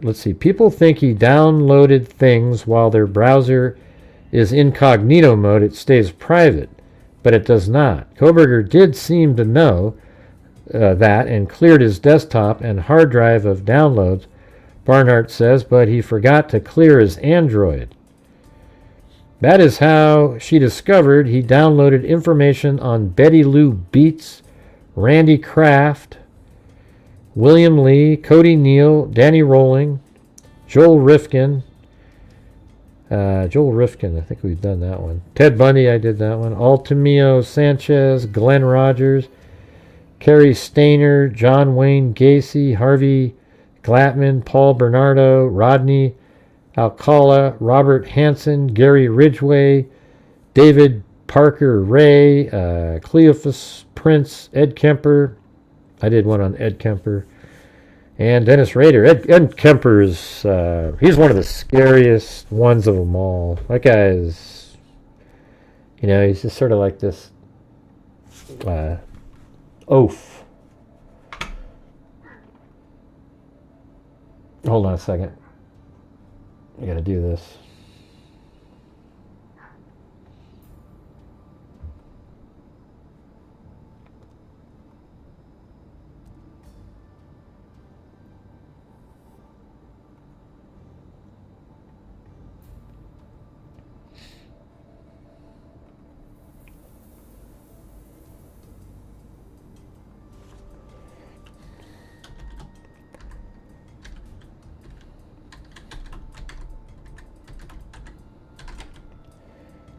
Let's see.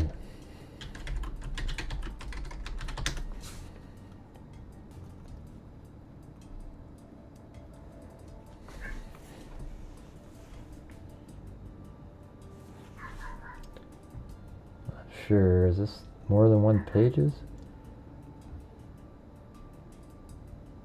Huh. Yeah, Idaho State Police. Okay.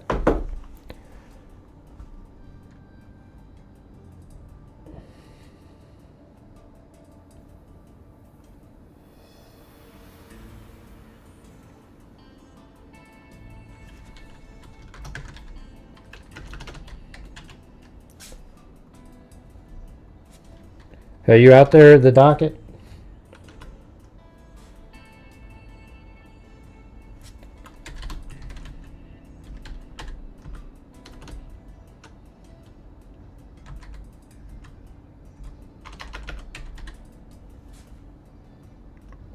I'm going to send you the link. All right? And I'm sending it to Plunger too, because she's always helpful.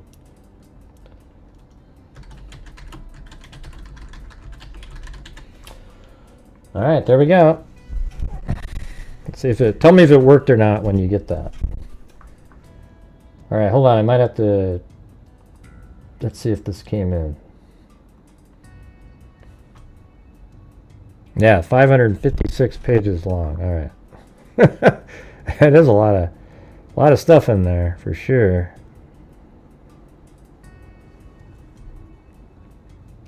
Yeah, that's crazy. So all of this is the... Let me just see if I can find a word in here, like Dylan or something. Oh, that's right. Her name's blocked out. What would be a word? Give me a word that what's in the Dylan. Yeah, I just got the documents. Anjanette helped out with that. There you go. Anjanette helped. So, you know, and it's pretty crazy. I mean, it's just a long thing here. Or eyebrows, okay. I just want to see. Suspect having bushy eyebrows and wearing a mask. He couldn't recall. Okay, yeah. So this is pretty interesting.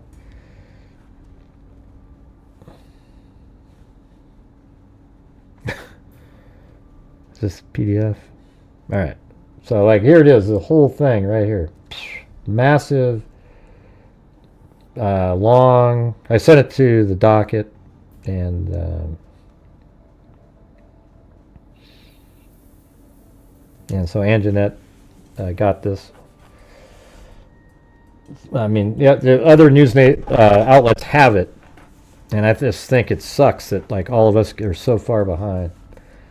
Here, let's just read this one right here. On November 16, 2022, at approximately 3:16 p.m., Idaho State Police investigator Lieutenant Caitlin and I interviewed blank. The interview took place at his parents' located in Boise.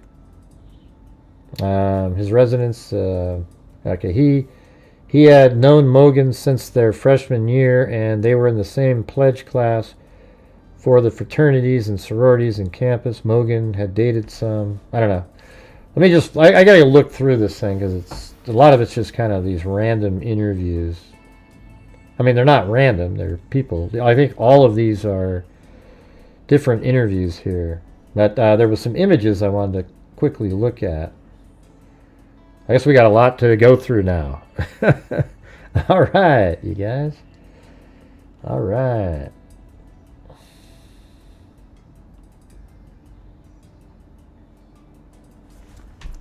Hold on. I gotta say, type in thanks.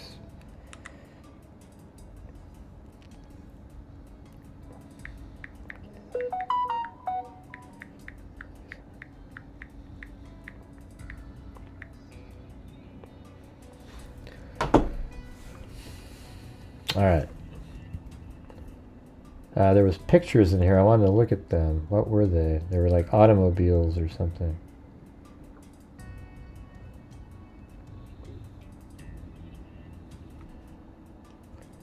Yeah, there's a lot of stuff to go through here. Okay, right here.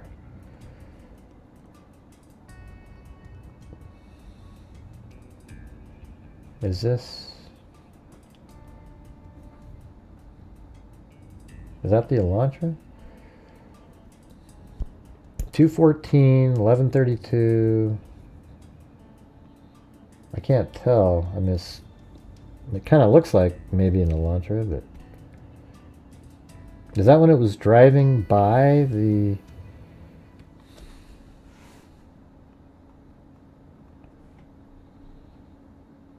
Send... Is this still available?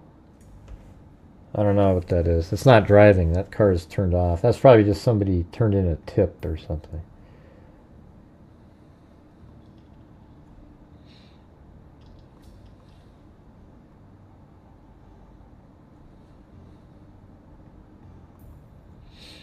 Well, I guess we have stuff to go over next couple days.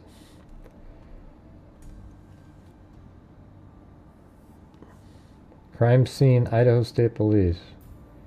12020. I don't know what crime scene this is.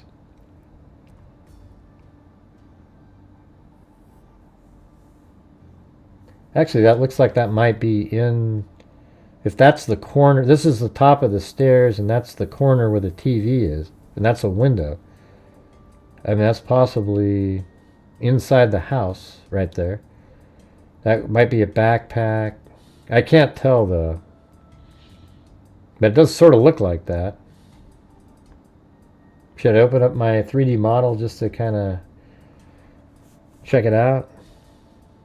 Yeah, because that looks like that's sort of what that looks like. There's a little corner thing where the TV would go. I just can't tell. There's not enough data, but...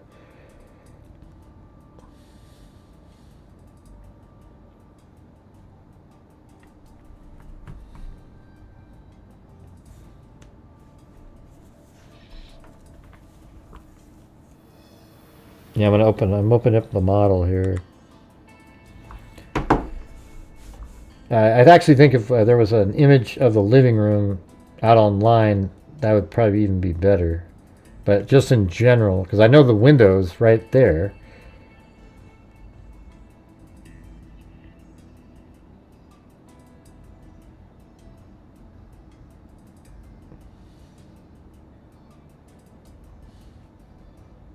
I just scrolled through, I don't know what page. Doesn't matter, right? You're watching my show. Let's see. Let me open this up.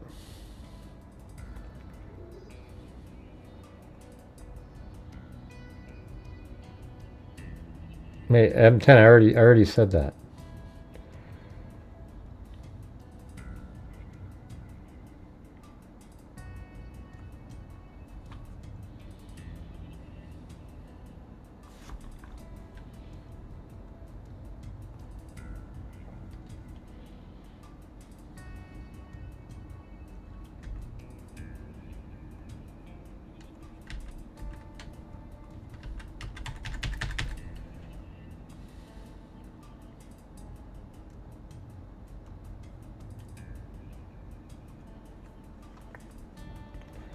Thanks, T. Moral.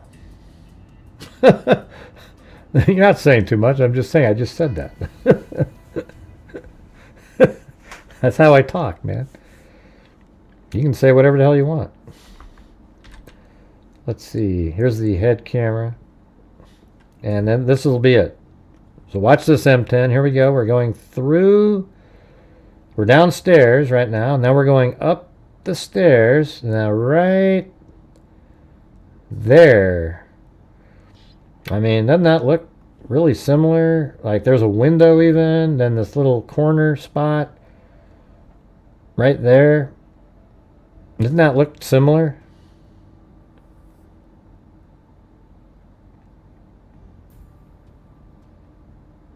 Hey, thanks, Brown Eye Girl. Yeah, well, you know, I feel bad that so many people, we haven't been able to get these to the rest of the, you know, people out there. And M10, I like it when you comment. Come on, you know me. You don't have to feel bad or anything. But I think that might be it, right? Because you know, we're at the window there, and I guess we can just go to the next one. I mean, that's the same, similar shot. This must be, yeah, that actually could be, well, I was going to say Madison's room, but I don't think so.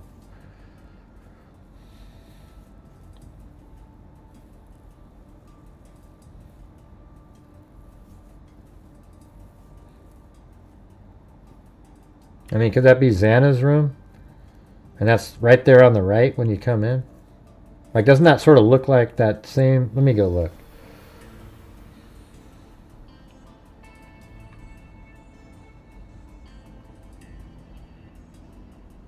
What's today? 10th? I mean, not... Never mind. I wasn't saying that.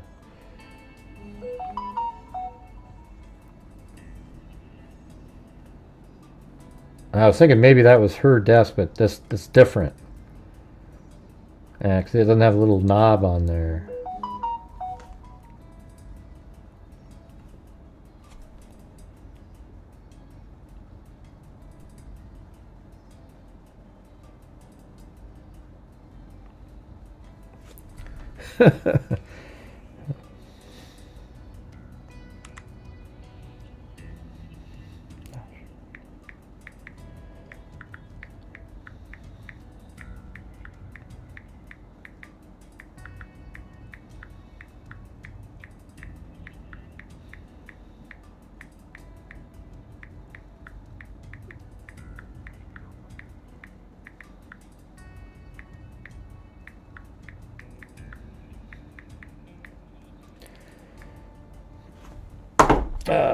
Let's see. I'm just looking at that. I don't know whose room that is. You guys know? You guys, Bethany? Yeah, it could be. Like that's coming in and to the right there.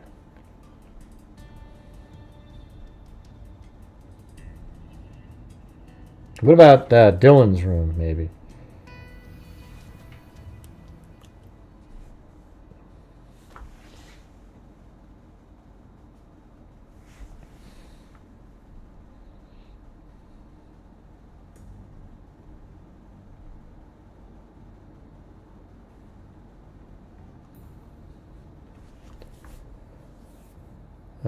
Idaho State summary. During the month of January 2023, Idaho State Police assisted with multiple interview follow-ups and tip investigation related to the quadruple homicide. I processed a copy of the in-person interview audio recordings. Man, well, that's what I think it'd be great to have the audio recordings, don't you think?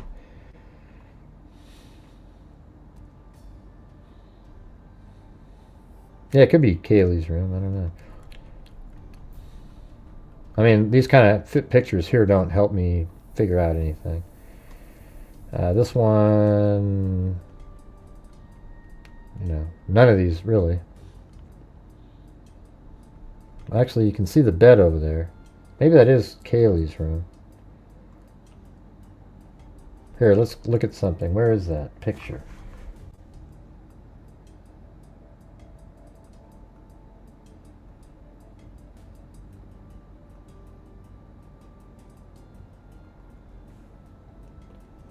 No, not that one. The 11th, does that have better?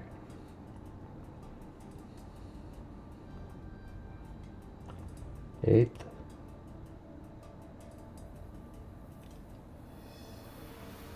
It's just hard to find the folder. I had a folder where I grabbed a whole bunch.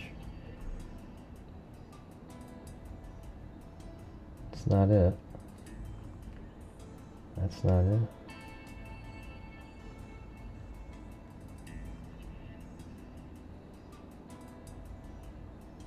Eighth, maybe. Okay, maybe in here. There we go.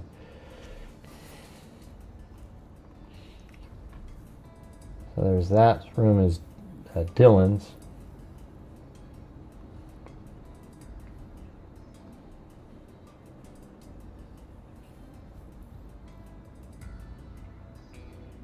I'm looking for Kaylee's room. I think that might be... Okay, that's Kaylee's room there. And then I see in the reflection, looks like something over there, like a bed or something. And I don't know, that could be her dresser over there. That thing. Let's go back up one more. No, that's not hers either. Jeez. Probably is like Bethany. You see that? That's a different shape up there than that is.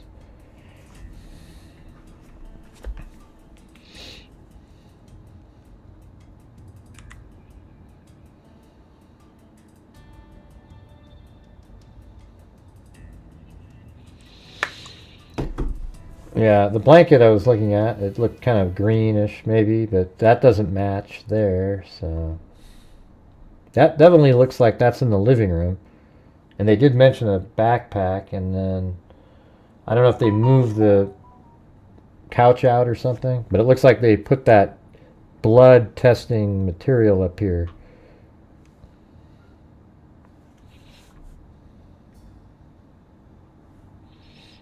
Yeah.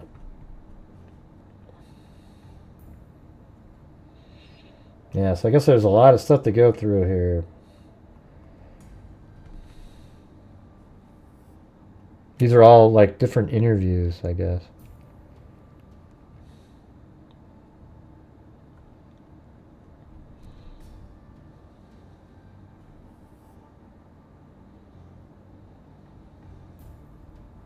Huh. A lot of stuff in there. But thanks, brown-eyed girl. I think everyone thinks I'm like a mean person or something, but I actually, you know, I like to, people that help me out and stuff like that, I like to help them out when I can. You know, I get lucky. Guess we didn't have to wait too many days, but they don't really respond to regular schmoes, you know, YouTubers. They just kind of.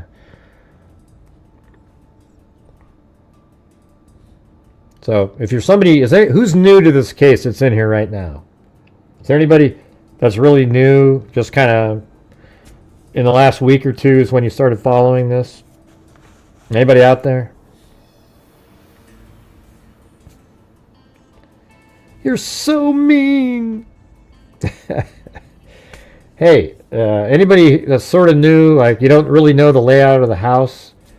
Is there anybody in here that, if you put a 1, if you could use a refresher, if I just walk through the house on, because I have this little walkthrough guy.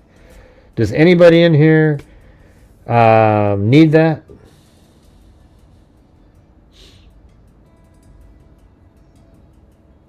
Just put a 1 if that would help you out. So we got Teresa. Who else? Even if it's just 1, I'm doing it anyways. Boo Sheet, EB1. Always enjoy refresher set. All right. So here we go. Watch this. This is the front of the house. Everybody recognizes it, right? Here we go. Let's just look at it like this. 1122 King Road. And here's an image of it from outside. There it is. See that? Right there. That's what it looks like. That's the front door right there. It's kind of small picture there, but that's what we're looking at. And then this camera is going to go like this direction and then connect to that head of that person. So when you come through the front door, just to the right is the storage room that I guess Madison had an office in there, and they also, people stored stuff in there. Even their friends, you know, like golf clubs or whatever. And then you go out of that room, there's the stairs that go upstairs, right? And the front door is right there to your left, because if you were following, right, here's the front door. You go to your right, now you're in the storage room. Now I'm turning around, going back out the door, and then you can see the stairs that go up to the second floor. But down here to the right is a bathroom and utility room. And then here is Bethany Funk's room. Now I don't have her setup correct or anything, but then you go out of Bethany's room, and you go back down the hallway, and then see, there's the front door that we just came in, and that's the storage room. And here's those stairs I just showed you. So it's kind of simple, right? That first floor, real simple shit. 2 rooms and a storage room and a bathroom, right? Then you go up the stairs, See that? You go up the stairs, and then there is where the television was, the couches, and then if you go down the hallway here, this is actually where Xana was found. Now, and this is more like how they were found, on their backs. She was on the floor in that area, and then Ethan was somewhere over here, like, and his head was between the bed and, let me go up in the air for a second. I get it. So what we're looking at here, as I have the roof taken off, but I want to put the roof back on. I don't like it like that. All right, so you go back into the head, and we're in the room, and there they are. This is Xana's room. Real simple again, right? Just up the stairs, there's a living room, and then Xana's room. Then there's this new segment over here where you take one step down, and there's Dylan's room. That's where Dylan's room is, right there on the left. Okay, and the kitchen is just to the right. Can you see that? If I back out just a little bit, right there, there's the hardwood floor inside the kitchen over there. Then we go up the stairs, and at the very top of the third floor to the left is Kaylee's room. This is where she had her desk, and that's where her dog was underneath the desk right there. And then there's another closet over there, and there's a slider that goes out to a deck on her in her room. But then when you leave Kaylee's room and you look right in front there, that door is a bathroom. And then inside this room is Madison Mogan's room, and this is where both the victims were found on this bed, and likely the sheath was found over here on that side of the bed. And then when you exit the room, you come down the stairs, and then I actually just do a walkthrough and go inside Dylan's room. She has a window that goes out to the back, and then right outside Dylan's room, the living room's to the right. There's that kitchen that I told you about, and then you go out the sliding glass door and you're out of there. See that? What do you mean, where's the chat crew? What do you mean? Everyone stop chatting? I always hate that, It's like it makes me...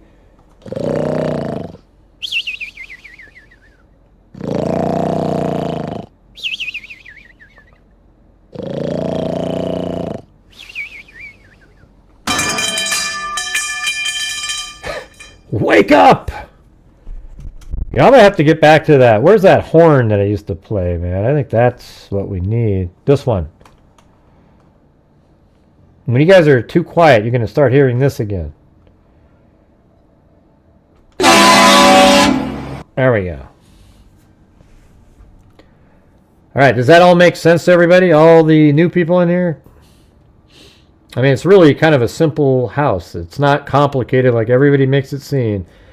Here we go. We come inside the house. On the right-hand side is the storage unit. Then you walk down the hall straight ahead. There is Bethany Funk's bedroom. Bethany Funk is right below the living room, as you can tell, because right now you walk up the stairs, that's right above her head, and here's the living room. And then you turn to her right, you walk down parallel to where the stairs are, and right above where the storage unit is Anna Kernodle's room. Then you leave her room, and then you go this direction, out of the living room, little step down. There's Dylan Mortensen's room on the left, and you can go up the stairs. You go to the top of the stairs, then there is Kaylee Gonzalez's room. Leave her room, you're in Madison Mogan's room. There's a bathroom right there to the right. Then you go down the stairs, and this is Dylan Mortensen's room.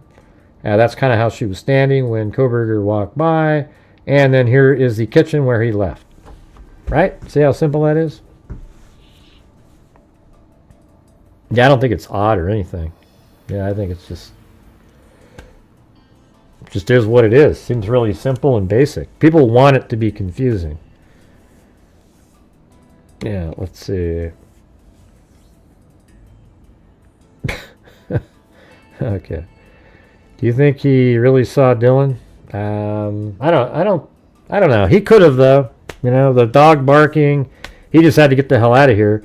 It's surprising, though, that he spent like 3 minutes after he left the house over, near his car, after he was scared enough to get the hell out of there. But that might also say, like, okay, he probably thinks it would take 3 or 4 minutes for the cops to get here, so I've got about 2 minutes to get ready, and then he takes off and he shoots up this direction. So this is his logic here. It makes total sense. By the way, it's possible on some of these passes where there's time missing and we don't know where he went, that he drove right over here. See, this is where he would normally go, right around in here, right? One time he went this way. But if he just drove right to here, you can just sit here and look at the police station. I mean, the police station is right there. So we're kind of just wondering if when he left, did he drive over here quickly and look over there and say, oh, man, they haven't heard a damn thing. And then he was more casual when he left at that point. But let's see if it works on. Oh yeah, I gotta get this out of here. If I go to Street View, does it exist? Yeah, right there. And you drive right there and you look down. That's the police station right there. Just that close. And it's right behind where he was driving around. But what he did was, after the murders, he just he knew that the police would be coming in. So if they're right there, how do you think they're getting to the house? They're driving from right there, and they're going to go right up to here, probably either to Taylor Avenue or Steiner. Probably Taylor, because it's a straight shot. You go up here, and then Taylor, and then you're right to the crime scene. So when Kohberger left, that's why he leaves the back way, because cops are not coming in from that direction. So let's say one of them called 911. While they're showing up like this, his car is driving back behind here and he's out of there. And they're not even going to realize that he has anything to do with anything. So he probably had it timed out. I bet you there's times that Kohberger drove over to the police station here and drove to the crime scene and figured out how long it would take, but added some, speed, the cops are driving quicker, etc. And he knew how long it would take for the cops to get from the police station to the house, and that's how much time he gave himself after leaving the house to get the hell out of there. And he knew he was cutting it close, so that's why he just peels out of there. I mean, he is flying out of there. What do you think of that? I think that makes sense too. Damn, a lot of stuff makes sense over here.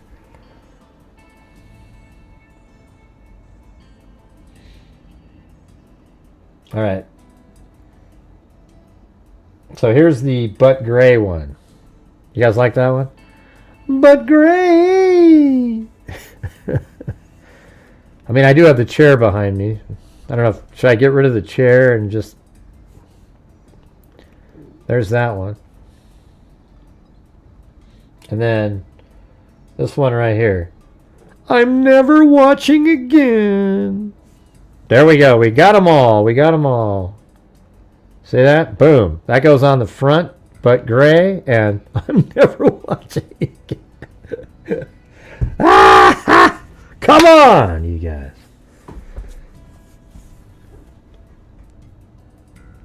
Yeah, see if you can make it look like this one here. See how there's nothing in the background? Make the butt gray look like that, even though it's, you know what I mean? Like, get rid of the entire background on it, if you can do that. That'd be pretty cool. I'm never watching again. I guess we gotta play it, you guys. We gotta play it. Here's where it comes from, if you missed it.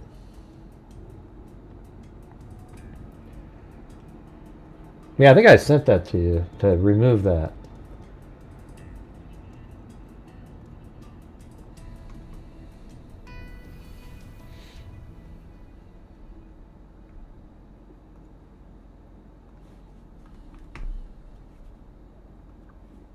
TV, do you guys see that? When I was on Court TV, do you guys see that? I'm sure they'll get the obligatory, I can't believe you had gray on your show, Vinny. I'm never watching again.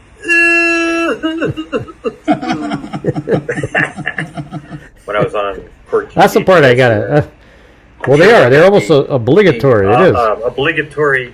I can't believe you had gray on your show, Vinny. I'm never watching again. Hey, look at that perfect imitation. I can't believe it. I imitated it. TV. You guys see that? You see that? I'm sure they'll get the obligatory. I can't believe you had gray on your show, Vinny. I'm never watching again. when I was on. Oh TV, God, you that's guys see that? I'm sure they'll get the obligatory. I can't believe you had gray on your show, Vinny. I'm never watching again. Oh man, you guys got to get. When I get that mug, man, you guys better buy the hell out of that thing.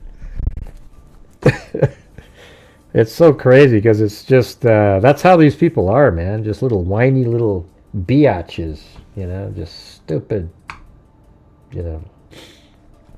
Anyways, wow, that's what. Yeah, that was when I was live streaming after we. I don't know if that was the night that we found out, or it was the night before, because I had the first night there. Then the next day when I was driving around getting all the video ready for the trial and everything, then he pleads guilty. What a joke. Yeah, I'll do t-shirts too. What colors should I do for t-shirts? I'm going to keep it black and white like that, but it'd probably look good on maybe a white one or yellow or something, or I don't know. How would you put it on a black one? If it was on black, it would. I guess it would be the negative part. I guess we could see what that looked like. You would just see the lightness of the face, I guess.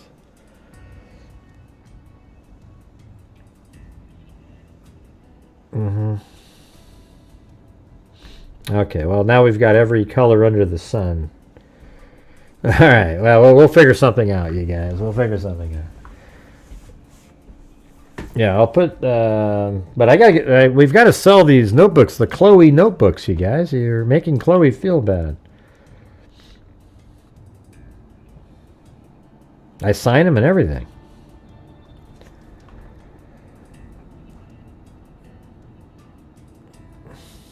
Yeah. I guess if you had black, I could, if I did the negative of it, it would look okay on a black shirt, but then that would look weird. You know, it wouldn't have the same effect. Yeah. How do you know, Simpson?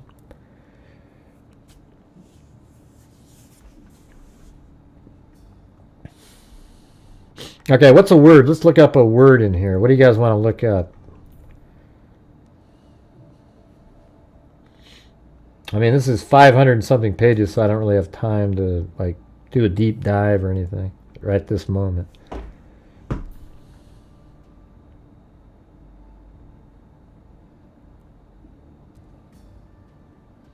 Gonzalez had been a babysitter for a family in Moscow, Idaho during the summer of 2022. Oh yeah, cool, Cheryl. All right. Well, hopefully I can get those created here pretty soon. I just need to get that last one ready.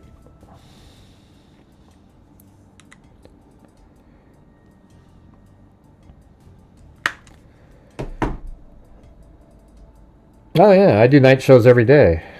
I mean, that's the thing is, you guys, I do live streams every single night I'll start between 5:30 and 7 most nights. So just check around. I'm here every single night. There's no Saturday, there's no Sundays. I don't even know what day it is half the time because I'm here doing the shows. And, you know, we cover all kinds of cases. So at some point I'm going to switch over to, like, you know, Rex Schuerman again. I think we should go over the probable causes in that one. I mean, I think it would be amazing. Then we're going to do Jared Bright again. And then perhaps even, what's that one case with the family that killed the son-in-law? Yeah, so that'll be interesting. Oh yeah, my wife makes some good Christmas decorations, or they're great ones.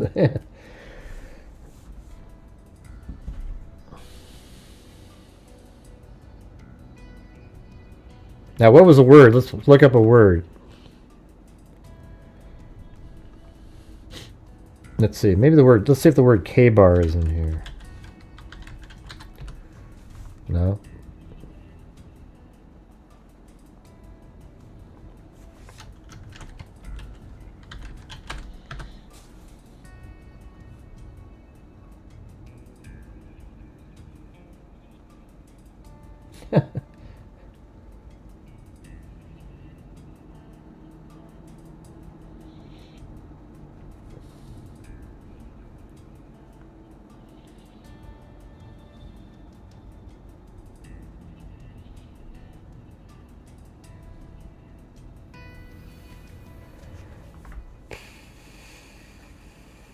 He knew some homicide victims. He knew Maddie. Oh, footprints? Yeah, let's try that.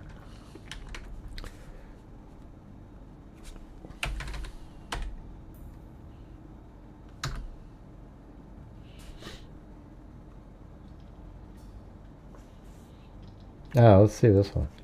Shoe print casting located west of residence near fence line. Ah, that's exactly what.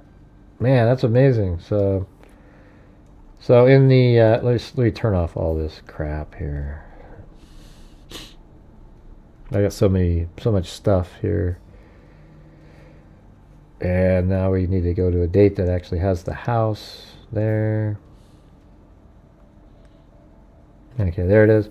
So in that snow, there's footprints that go like from right here. They go towards the house and away from the house. So I would ask you this: if the person, it was a law enforcement person, why would they park over here and then walk around like this and then go like that? You would just come right around here and step over here into the house. So that actually shows that very well. Let me get that image again. Right here. So look at that. These footprints here, to me, the way that the direction they're heading on the slab of cement is more likely to be somebody like Kohberger. Him. Because if you're out here, you would have just stepped right up here and came around like this. Now, of course, if this tape's up, did they go around like that and then around the tape? Who knows what the order was? But it's interesting how the footprints go away in this direction, and I think they were filmed. The person filmed them because they were interesting. Right? Now, there's a stump over here, and one of the things says it turns to the right after a stump. Now, look, there's a fence there. So when you look at this, it does say, shoe print casting located west of the residence near a fence line. And check it out. From above, God, you guys are lucky to have somebody who knows this shit. So here's the house right here, and west of the residence is over here, and there's a fence, and that's the exact same fence line that they're talking about. See? Interesting. Just that one little thing. A latent print collected from exterior of south kitchen window.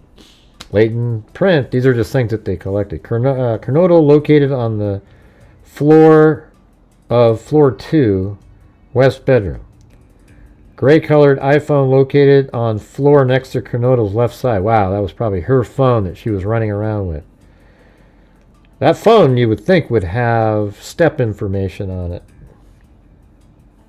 Pink-colored laptop located on the chair of the floor west bedroom. Chapin located on the bed, floor 2 west bedroom. Pink-colored iPhone located on the bed of floor 2 west bedroom. K-bar sheath located on the bed of floor 3 east bedroom. Black-colored iPhone located on the nightstand of floor 3 east bedroom. That would be Madison's room. And pink-colored iPhone located on... Okay, like pink-colored laptop located on the desk of the floor of east bedroom. So that's Madison's laptop. Mogan, and then Madison Mogan located on the bed of floor 3 east bedroom. Gonzalva is located on the bed of floor 3 east bedroom. White colored blanket located on foot of bed of floor 3 east bedroom.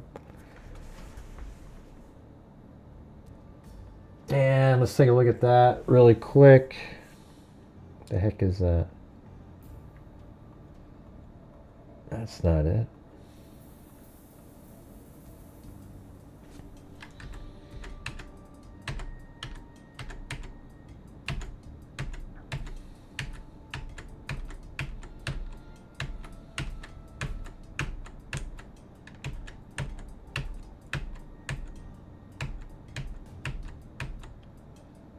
Huh. That's where that must have come out a different day. Let me go to the next day. That was the 8th, 10th. Yeah, there we go.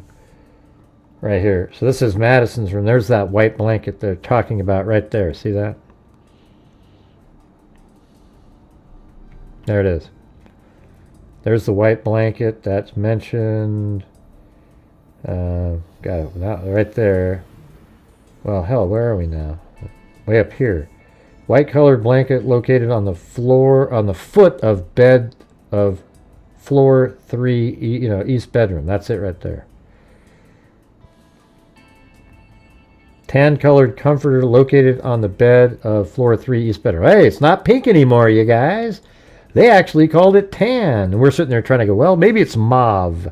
At about 8:15 p.m., Shorts Funeral Home, along with Latah County Coroner Kathy Mabbitt and Assistant LCC Debbie Cars Collin, arrived on the scene. Let's see. Steak knife, that's probably the one that Hunter was holding. Blood swab collected from north wall above floor 1 and 2 staircase. Let's see. Blood swab collected from north wall above floor 1 and 2 staircase. Huh. So what they're saying here, so that's how cool a trial would have been, because I could just show you guys everything. So what they're talking about is like up here somewhere. Blood swab collected from north wall, again up there.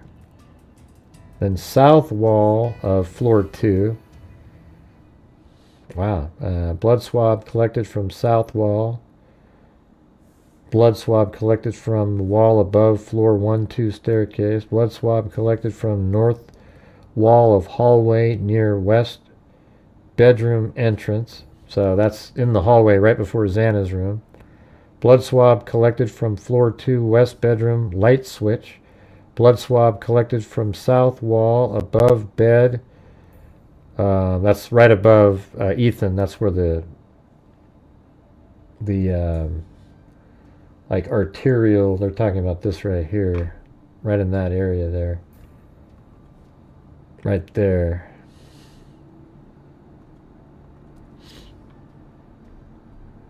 Anyways, I guess we can go over all that later.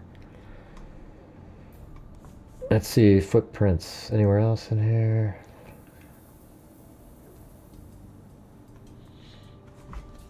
I walked south up the stairs. They switched back to the north. On the center wall banister were red colored liquid smears. Wow, okay.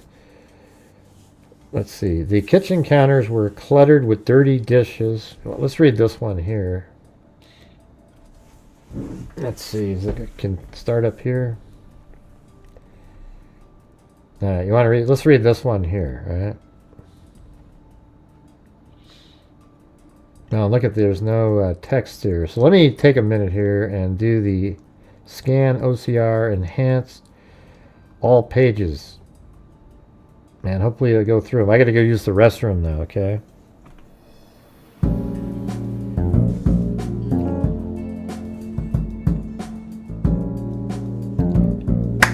Come on, clap along, everybody.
Hey, thanks, Mosquito, as in mosquito, but how they might say it in the South.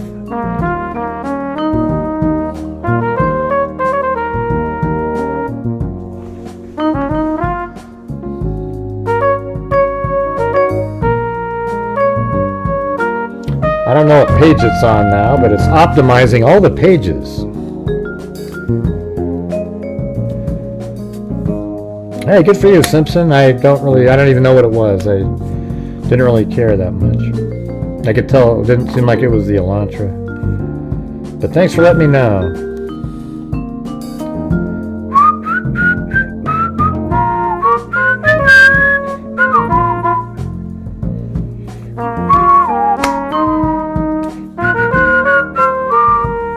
Yeah, I gotta get all it up. I didn't realize some of it wasn't OCR yet. So we gotta let it go through all 500 something pages. Then we'll read that one document, and then, what time is it? Oh, we can do it.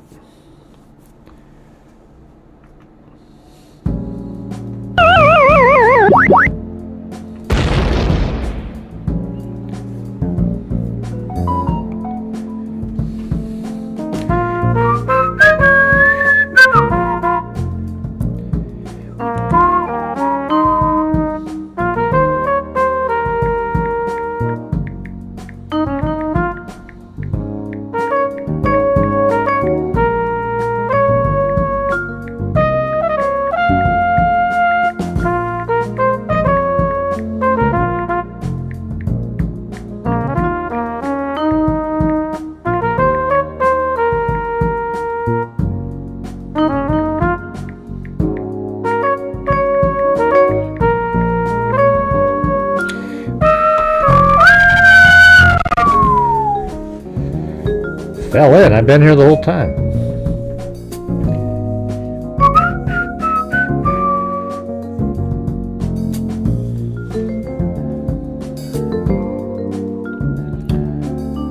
Oh, man, I can't tell what page it's on, but it should be getting pretty close to done here, right? Join what? Yeah, if you want to become a channel member, a lot of people gift channel memberships out, but I hope people stay around after they got their gift.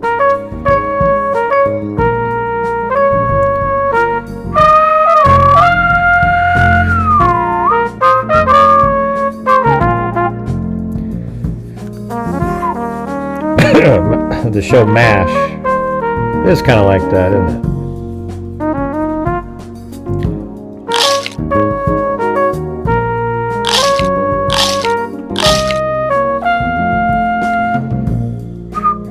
CR told me she thought I was actually eating an apple. That was good. Oh, man. I wonder how it does the sideways pages.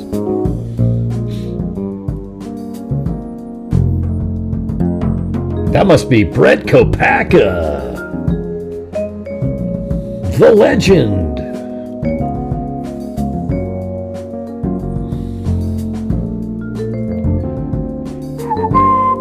Hey guys, hit the like button for me really quick. That'd be great.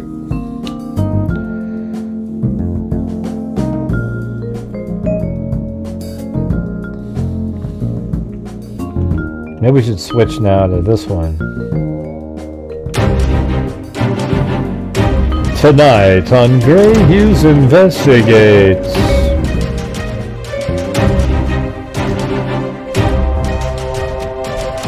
You thought you were alone in the true crime world? Well, you're not anymore. Gray Hughes Investigates. We'll discover the truth, you bastards. The full truth, and nothing but the truth on Gray Hughes Investigates. Every night of the week. Thanks for watching, you bastards. What do you mean, you bastards? What the hell you... Gray, you called me a bastard. I'm never watching again.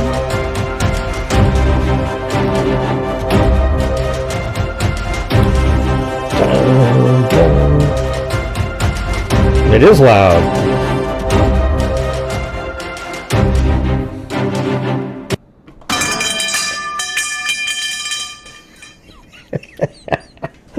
I love that sound effect, man. That thing is the best. I mean, my God, it just sort of like halts everything.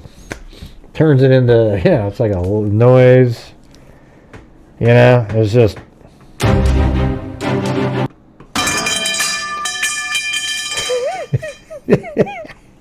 How could you not like that one? That one's the greatest.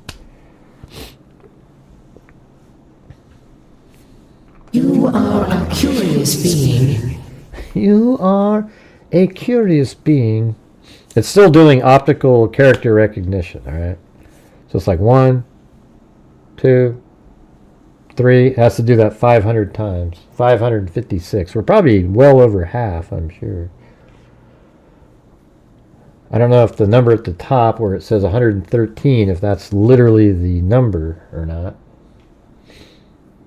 I guess what I could do is open up another version over here and see what we are, where we're at here.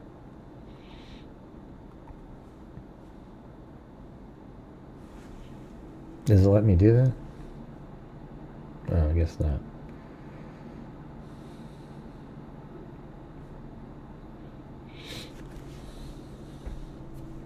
No, it's more like a pipe hitting the ground. See, watch. You know, I should probably go like this, watch.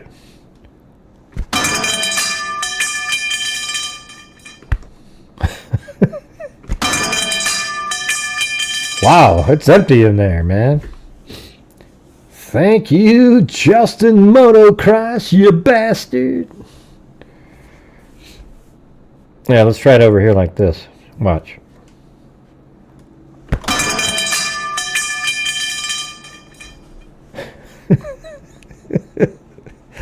Come on. Yeah. I think it's, it says 132 up there, but I know it's ahead of that because it's been doing this for a while.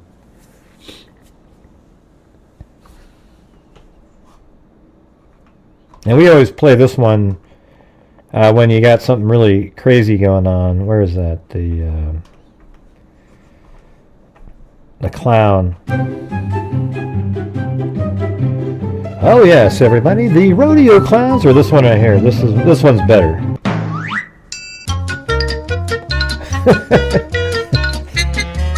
Yes, you too can watch a YouTuber who dresses up like a clown with spiders on his eyes.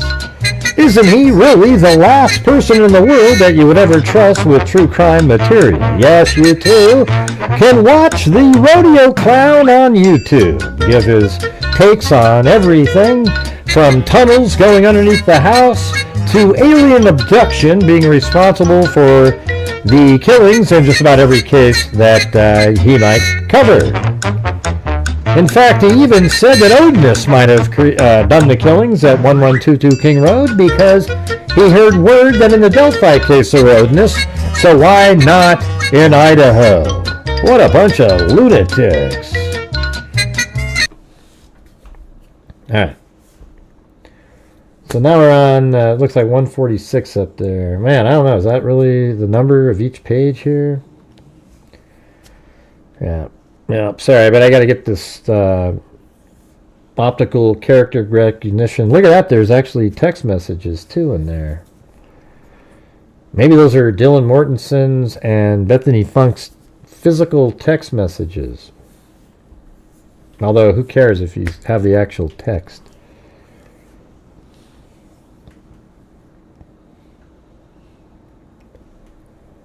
Well,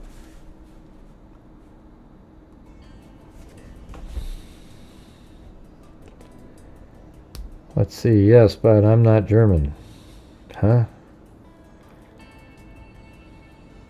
So isn't that mother in German? Who? Man, who cares, man? Jesus. Wow. Are these on the ISP website? They are, but they're not available. They're not. There's no link. I've just given it to the people that have given me links and have helped me out.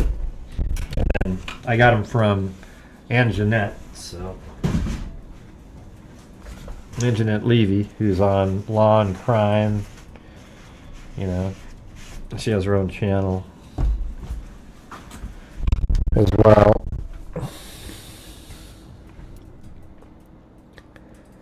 You're never watching again.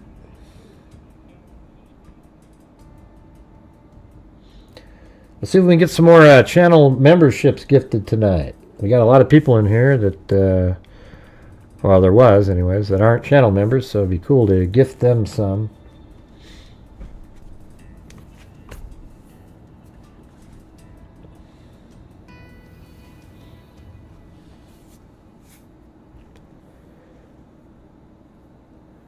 Let's see. Are you all on something? Yeah, maybe it is only at 173. Man, it's got to go all the way to 556. I mean, I don't think so, though. I think, yeah, because see, some of these are 2 pages long. 176 and then also 176. 177. And that's still 177 to 178. Then it goes on to page 2. Still 170. Okay, so we could be a lot further along than I thought. I'm just converting it to text so we can search it.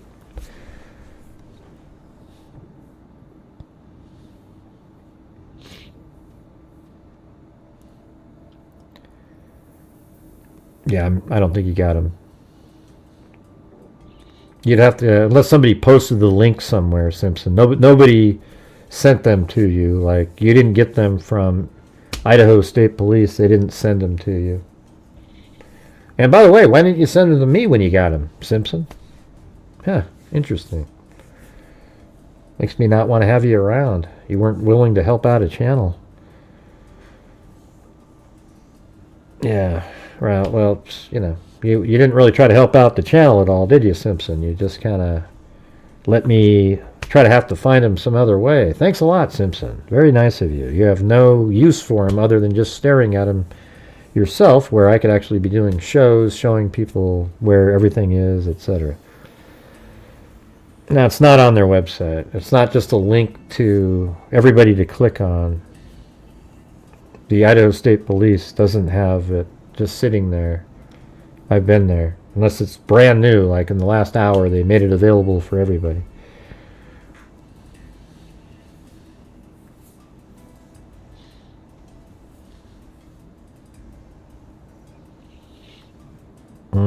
Well, why didn't you say, hey, Gray, I've got him. I'll send him over to you. They'll send you the link. Right.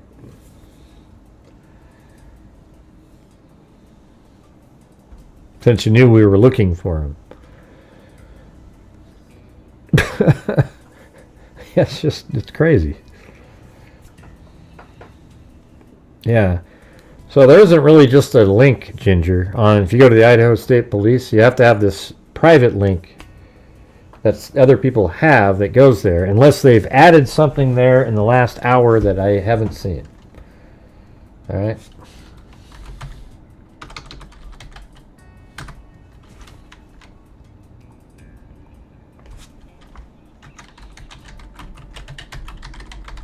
Hey, thanks, Ann Berlin. I think it's finished over here, so let me hit save really quick. Save, and now we've got a version that we can search. And we were on page 9. I was going to look at the one on page 92 anyways. That's what we were on. Right here, right? Wasn't that the one? Starting there.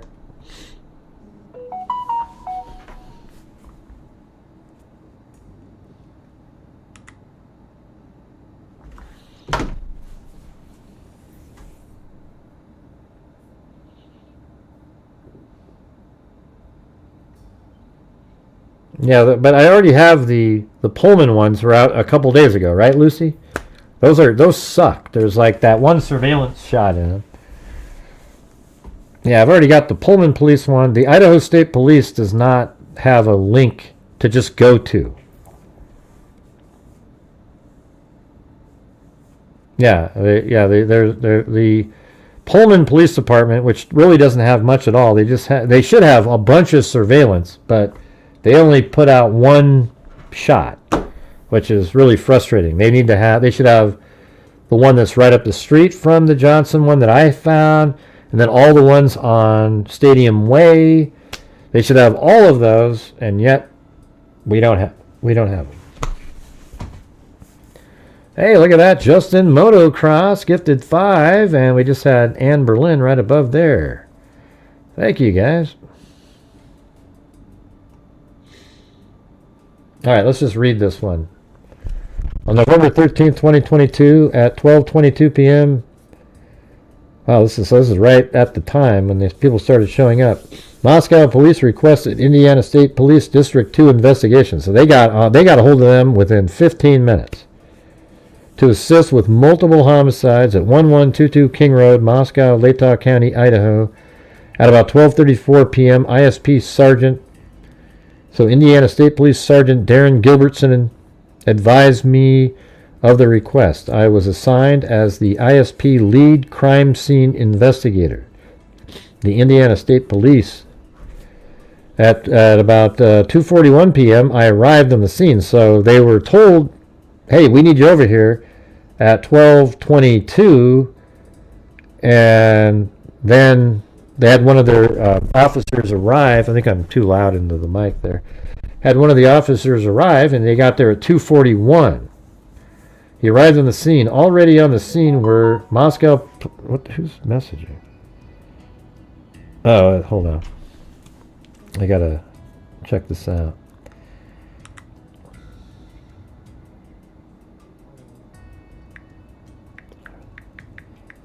I guess they are posted online somewhere. I don't know if there's a direct link, though.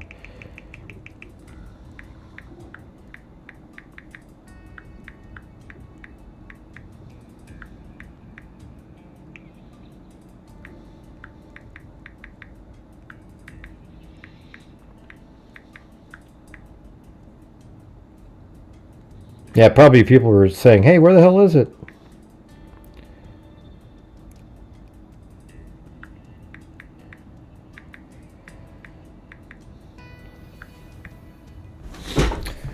Huh. Okay. Well, I guess they are out there.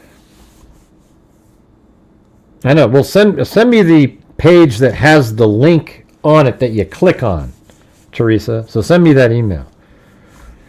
Anyways, it says, about noon, Moscow Police Department was dispatched to an unconscious person inside the residence. When they arrived, 2 household occupants identified as Dylan and Bethany, along with 2 other females and 1 male, were outside. That's Hunter, Emily, and I forgot the other one. The male, identified as Hunter, stated that he entered the house.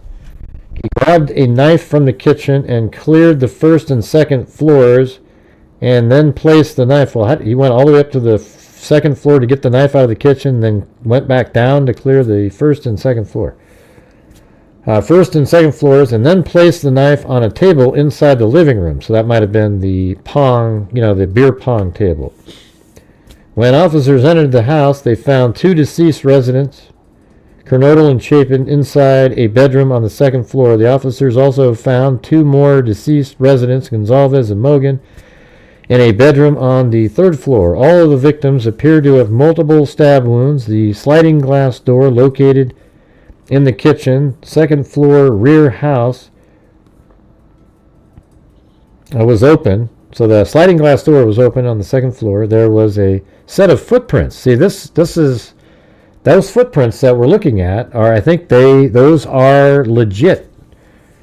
In the melting snow leading into and away from the residence. There was one shoe print near the west edge of the property leading west into the neighbor's yard.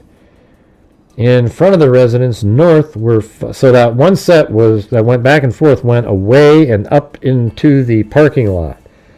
In front of the residence north were 5 vehicles belonging to deceased residents. Sometime in the early morning hours, Dylan was awoken and opened her room door. Dylan and heard a male say, "It's okay, Kaylee." I think that's the one where she heard, "It's okay, I'm going to help you." But this says, "It's okay, Kaylee, I'm here for you." But look how similar. "It's okay, Kaylee, I'm here to help you." "It's okay, I'm going to help you." I mean, it's almost exactly the same. She then shut her door. A short while later, she opened her door again and saw someone approximately 5'10", tall, dressed all in black with a ski mask, standing in front of the kitchen. She made eye contact with the person, she believes, and could see they were Caucasian, though through the cutouts of the eyes. She shut her door again and texted Bethany, whose bedroom is on the first floor. Why did they have to blur out what floor the person was on? That's ridiculous. And then Bethany told her to join her in the room, and Dylan Mortensen ran down the stairs to Bethany's room, where they fell asleep. At about 5 p.m., after a search warrant was signed, Sergeant Baker, Detective Payne, Latah County Prosecuting Attorney Ashley Jennings, and I entered the scene and conducted a walkthrough. As we entered the front north-facing first floor, I observed the following. As you enter the residence from the front door, there is a bathroom in front of you. South. There is a bedroom to the right west. So I guess when you look at this here, you come in. So that's the bathroom right there, right? And then the bedroom on right here, that is the storage unit. See how awesome this would have been had we done a trial. We just open this up and everybody gets to see everything. There's a bedroom to the right west. It appears to be unlived in. There's the storage room. The left east was a staircase to the second floor and a small hallway as you walk. So that, I mean, it's amazing. That's exactly what you're seeing in my my video here. So right now, you're looking at this. That's what they're saying right now. To the left east, there was a staircase to the second floor and a small hallway. As you walk east down the hallway, a small mechanical room was to the right. South, the hallway ended in a bedroom, which is Bethany Funk's room. Bethany's bedroom had clothing on the floor and the bed was disheveled. Her dresser against the north wall had a broken door, and maybe that was her room that we were looking at, and a drawer was partially open. They didn't appear to be any blood inside the room. So what they just described to you was going down the hall here, that's the mechanical room, and then here is Bethany Funk's bedroom. Isn't that awesome? Worked. It was exactly what they said. As you go up the stairs to the second floor, you enter a small living room area. There was a folding table set up on the west side of the area, partially blocking the entry to the west hallway. The table had multiple red solo cups on it. And so we have those. All those things. Let's see. Yeah, right here.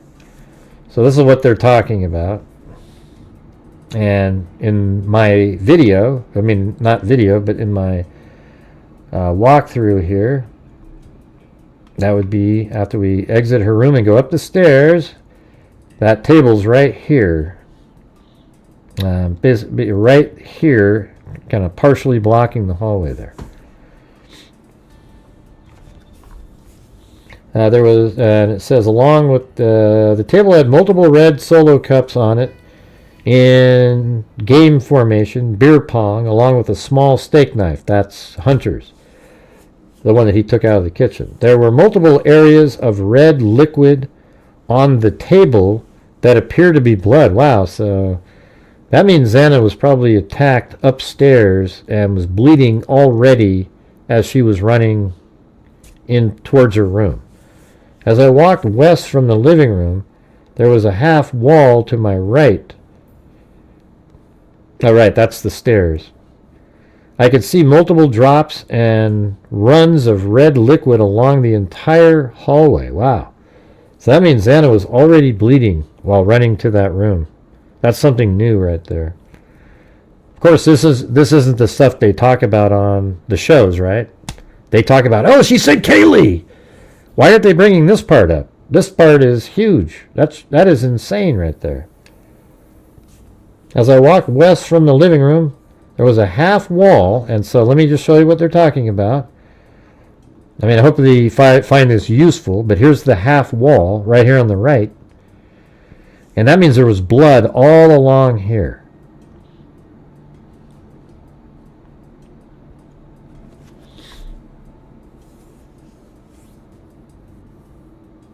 Across the half wall, I saw more red stains on the wall above the first and second floor staircase. Blood on the first. Man, so was he stabbing her there, and some cast off made it actually over the. I mean, that's crazy. So like, there's blood on this wall over here that was probably cast off. You know, he's swinging the knife trying to hit her, and some blood went flying over and hit the wall over there. That's what that sounds like. Across the half wall north, I saw more red stains on the wall above the first and second floor staircase. Wow, so that's over there. The stains and liquid were consistent with cast. Look at that. Boom. Did I nail that or what? Consistent with cast off and appeared to be blood. Continuing west down the hallway, there was a bathroom to the left with a hallway ending at a bedroom.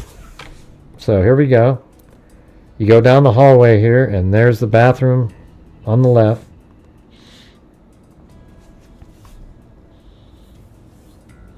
Yeah, that's all new stuff right there. Near the bedroom door, there appeared to be red-colored transfer mark on approximately my shoulder height. So transfer means it's blood on an object, and then you're touching the object, and it transfers the blood onto there. It's not cast off. It's like an object that's already bloody transfers onto it, like you're smearing it onto the wall. So it says on the north wall of the hallway, near the bedroom. Okay, so let me show you where that was. Wow, this is nuts. So they're talking about this wall right here. This one right here to the right. That's the north wall. And that's a full wall. See how there's a half wall, and then right there starts a full wall. So there was blood about shoulder height that was smeared onto the wall there.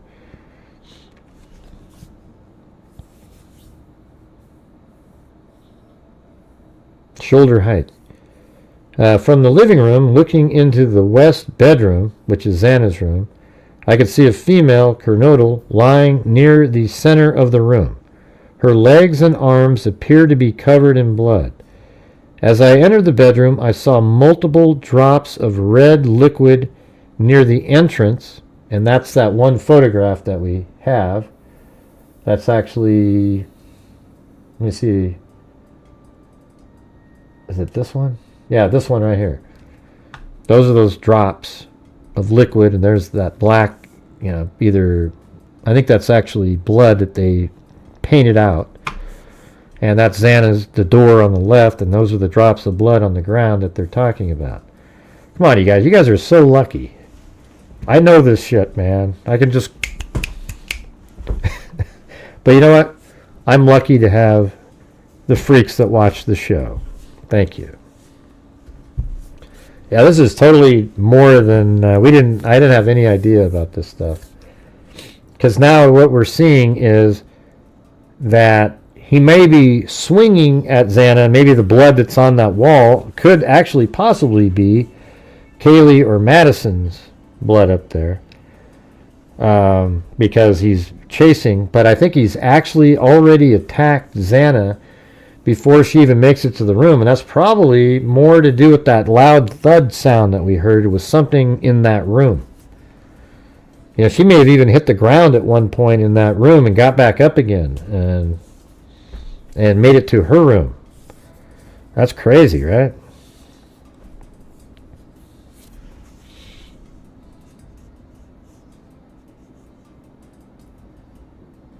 As I entered the bedroom, I saw multiple drops of red liquid near the entrance and multiple red-colored drips on the floor about and below the doorknob. Right, and that's passive blood, either dropping off of the knife or somebody standing still and bleeding, and the blood is going straight down and hitting the ground. There's no force affecting it other than gravity. So it doesn't have any... See how it was round colored? I mean, shaped, not colored. I don't know where that image is now. I think it's right here, this one. See that? It's kind of round. It's just round. That means they're like passive blood drops, just dropping, dripping off of something with no momentum in any direction. No, it's not arterial. This is just, passive blood dropping. Either Xana standing still for a moment, or it's coming off the knife because there's so much blood on it, and he's holding it still and it's dropping straight off. As I entered the bedroom, I saw multiple drops of red liquid near the entrance and multiple red-colored drips on the floor and above the doorknob. A male Chapin was laying on the bed, partially covered by a blanket and comforter. His neck and chest were heavily covered in red liquid.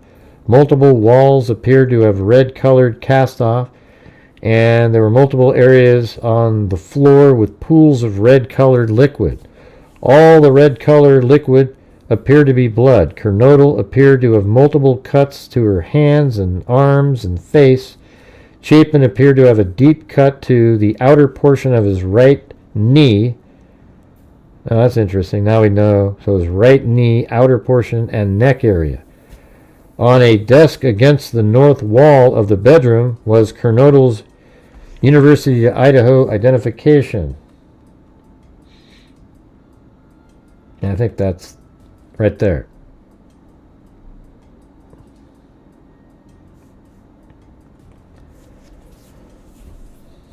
Let's see. All the red-colored liquid appeared to be blood. Kernodle appeared to have been multiple cuts. Let's see. Chapin appeared to... Okay, Kernodle's University of Idaho identification along with a rolled-up $2 bill and a something consistent with something. Doesn't say. So, maybe it was a substance consistent with, who knows, right? Exiting the bedroom and walking east, there wasn't anything visible of interest in the bathroom.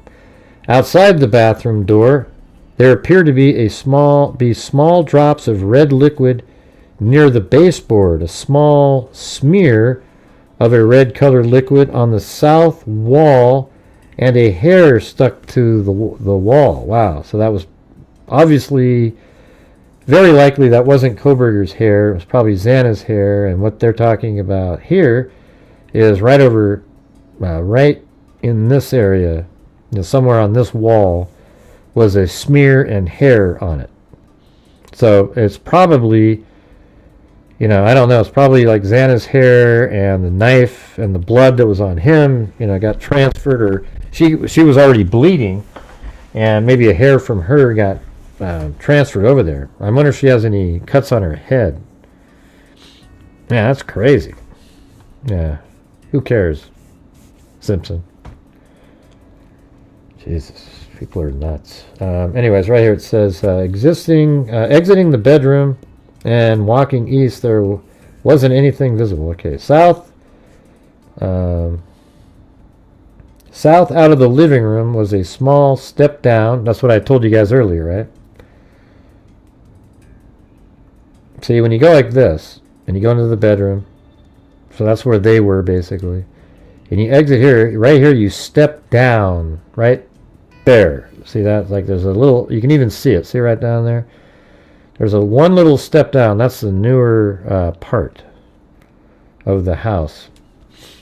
Consistent, then it says, so south of the living room was a small step down and a bedroom immediately to the left. That's Dylan Mortensen. South was a staircase to the third floor, and we see that right in front, and a small storage area under the stairs to the right. Man, they're just really descriptive here. So that's what this is, like a pantry. There's Dylan Mortensen's room, and there's the stairs going up.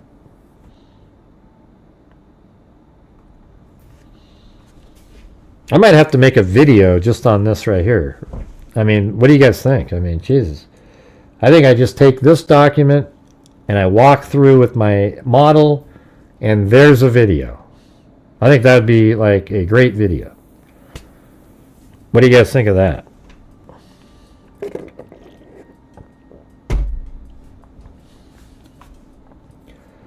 The storage closet was tidy with nothing of interest noted. The kitchen counters were cluttered with dirty dishes, orange containers, and a fast food bag from Jack in the Box labeled Xana near the sink. The sliding glass door was just over halfway opened. On the outside of the window on the south wall were 2 handprints and a possible face print on the glass. That Kohberger would never do something like that. There were also red-colored drips on the north side cabinets near the sink. Wow. So they were testing that for blood, but that wasn't blood that we see in that one picture. And red-colored liquid drop on the floor. North side cabinets. Why the hell would there be blood over there? The red-colored marks appear to possibly be blood. Well, we don't know if that's blood. The other stuff is blood, though. As I walked south up the stairs, they switched back to north. On the center wall banister were red-colored liquid smeared. Wow. So as I walked south up the stairs, they switched back. So let me show you what that is. So we're going up the stairs now. Now it switches back. Okay. They switched back to the north. On the center wall banister were red-colored liquid smears. They appeared to be blood smears. So likely when he was running down the stairs, he was using his left hand that had blood on it, going down the stairs. At the top of the stairs was a small hallway. Directly to the west was a bedroom. That was Gonzalez's bedroom. So going up the stairs, you go to the top, and that's west right here, and that's Gonzalez's room. All right. And then the bedroom was clean with the bed unmade and a black-colored coat laying on the ground next to the bed. Man, I wonder if that's actually Madison Mogan's jacket. When looking from the foot of the bed, partially behind the door on the north wall was a wire dog kennel. There didn't appear to be any blood inside the room. On the right side, east of the hallway, it ended with a bathroom. To the south of the bathroom was a small bedroom, Mogan's. There didn't appear to be anything of interest in the bathroom. So now we're going down the hallway into... You know what's weird is my animation is almost exactly how they're doing it. I mean, it's like 100% how they describe it in here. I mean, this is just... I can't control this, but I made this a long time ago, and it's really kind of a walkthrough of the house, and it's literally exactly what they said in this right here. On the right side of the hallway, it ended with the bathroom. To the south of the bathroom was a small bedroom. There didn't appear to be anything of interest in the bathroom. As I entered the bedroom, there was a bed directly to the left. On the bed were Gonzalez and Mogan. They were covered by a beige-colored comforter, not a pink one, with a large pool of red liquid near the center of the comforter. Yeah. And that is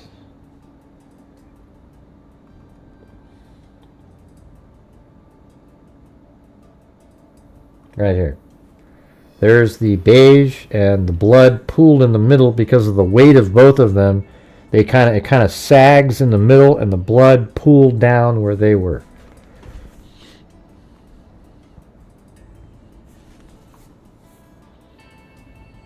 Mogan had multiple walls, and the ceiling had multiple areas of red colored cast off, so he was just going nuts in there.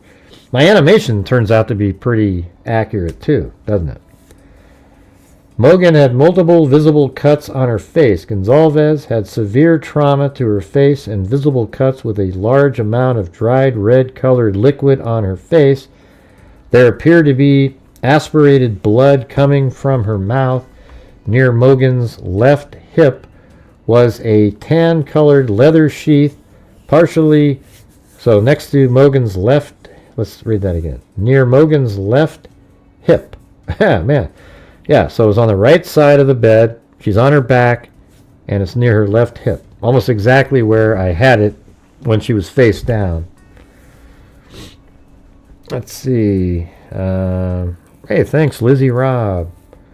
At about 5:24, where were we here?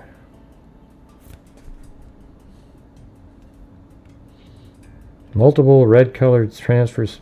Where happened? I was just reading it. There appeared to be aspirated blood. I think we were up here. Multiple walls and the ceiling had multiple areas of red-colored cast-off.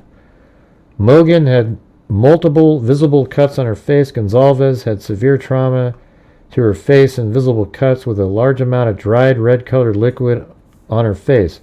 There appeared to be aspirated blood coming from her mouth. Near Mogan's left hip was a tan-colored leather sheath, partially covered by the comforter. On the door edge, I saw multiple red-colored transfer smears. The upper mark was at approximately my shoulder height. Let's see, on the door edge, I saw multiple red-colored smears. I think that's just him with blood on him, and as he's moving, he's transferring the blood onto the... I think even the stairwell was him. So that's likely like Madison or... But the smear is probably because he started chasing somebody. You know, he wasn't careful. He was like, oh, and he quickly, and he kind of... You know what I'm saying? Like when you're hustling, you're not really trying to just sneak through the doorway, you know? So the upper mark was approximately my shoulder height. All the red-colored liquids in the room were consistent with blood. At 5:24, I assigned ISP Detective Jake Schwecke to start a pre-evidence processing video. I directed ISP Detective Gideon Roberts to start scene overview photographs. I directed ISP Detective, anyways. The vehicles were... Now, they're talking about the cars in the front. Blue-colored Honda Civic, Arizona registration. A silver-colored Range Rover. I think that's Kaylee's. Washington trip permit. A white-colored Chevrolet Cruze. A Jeep Wrangler. I think that's... Isn't that Hunter's vehicle? Or was it Ethan's? I can't remember. I don't even think Ethan's vehicle was there. I think Hunter drove over there or something. Why would Ethan drive? I don't know. Yeah, so the rest of the stuff is about prints, but I think I'm just going to make a video just on this document right here. Doesn't that make sense? Just start right here and just go, like, start right here almost. I mean, just do the whole thing. What do you guys think? So it was Ethan's red Jeep. Okay. All right. Anyways, I think that's going to do it for me, you guys. We're 3 hours and 2 minutes. I have to try to play in a golf tournament tomorrow with my toe just sucks. We'll see how it goes. I'll let you know, but I'm going to try to make this video before I go to sleep. And I'm not going to be able to post it in any Facebook groups or anything. So you guys are going to have to help me out while the video's playing. Like, duck out and post it somewhere in the Idaho Facebook groups, etc. Right? Sound good? All right. Excellent. Thanks for the help.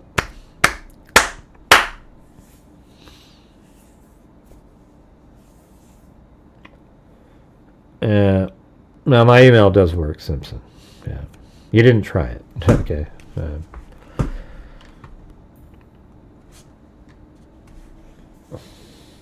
Let's see. Yeah, I didn't want the link. Okay. I told you that. I want. Let's see. Okay, so this is their page. So you saw me this. So earlier today, I checked this same site.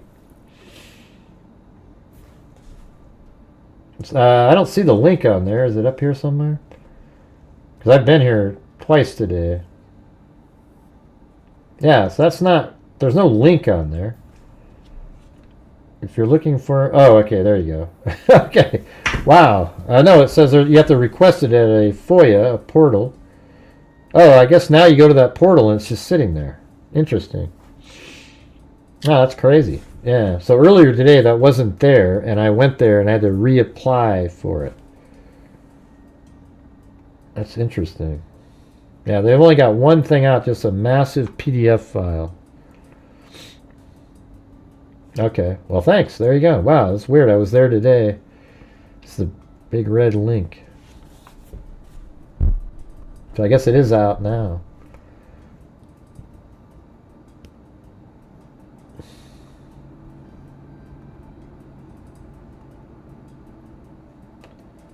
All right, here's the other one. But great! Oh, yeah, that's a good one, right? Thank you. Yeah, you got rid of the background and everything. What do you guys think? That one. For the front of the mug has that, and then I'm Never Watching Again is on the back. All right, you like it? Awesome. Hey, what size? Can you make that 300 DPI and have it still be kind of clear, or is it just kind of up to the whim of... I can do it. I mean, if it's just changing the number. There we go. There we go. We've got it, man. But great! Yeah, that's the front one, Sandy. I just showed it to you. And the back one is the one that I'm saying I'm never watching again with my other face. You like that one too, right, Sandy?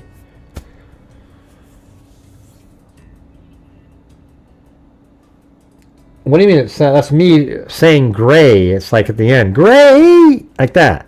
See, it's not a grin. There's no grin on it. It's me saying gray, like that. Jesus. All right, here we go.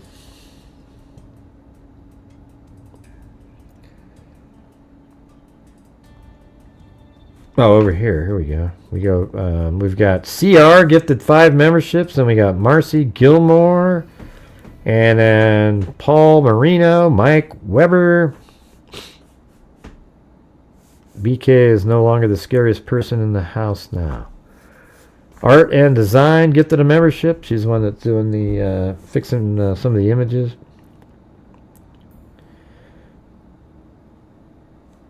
Yeah, I use ChatGPT to make those images.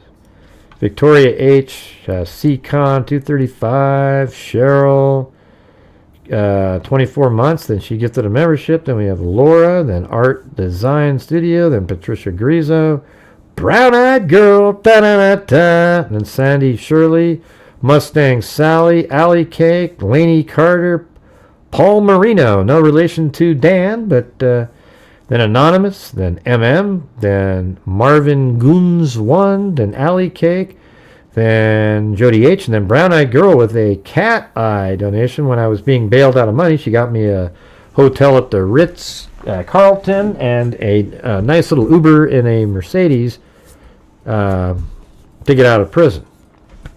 Then we got Richard Watts. Dan R gifted 5. Thank you very much. When those are $25 and people do 5. Tracy Antok, but gray. Can't wait to buy the mug. And then Tina G, K Me, then the Docket gifted 5, then K Miller gifted 10. Very kind. That's $50. That's a cat eye donation. Then Faza's Super Babies. Then I gifted 5, and then T Moral, and then Brown Eyed Girl said, "That's great. You received the documents, and that was nice of you to share before you had a chance to look at it." Right. Yeah, I mean, it's tough to do that because you want to be like, ooh, the first one to do something. But, you know, these have already been out there, and once I got them, I mean, the thing is like the Docket and Plunder have helped me out in the past, so I sent it to both of them. It's out there now anyways, so I didn't realize that. Cheryl Locke, and then Ma Skeeter gifted a membership, then Justin Motocross, then Ann Berlin, Justin Motocross, and then Lizzie Robb. Then over here we've got Lisa Valenzuela with 2 coffees. The test didn't work. Then we got Jody H and Christy. So thank you guys. Appreciate it. All right. Well, hope you guys had. Do you guys find the show interesting tonight? Yeah, we do have a cool group here, don't we? A lot of the freaks, we've been around here for a long time. Some 5+ years. You know. So. Anyways, I want to thank everybody for being here and helping support the channel. Had a successful night in here. Hopefully, my video didn't really do too great today, but maybe a video on this will do better. I don't know. But when the video comes out tomorrow, I'll probably have it come out at like, well, you know what? What time? I have to leave here. I'll probably just put it out earlier in the morning, like at 9:30 or something. And I'll still put it there, but if you guys can share it, that'd be great.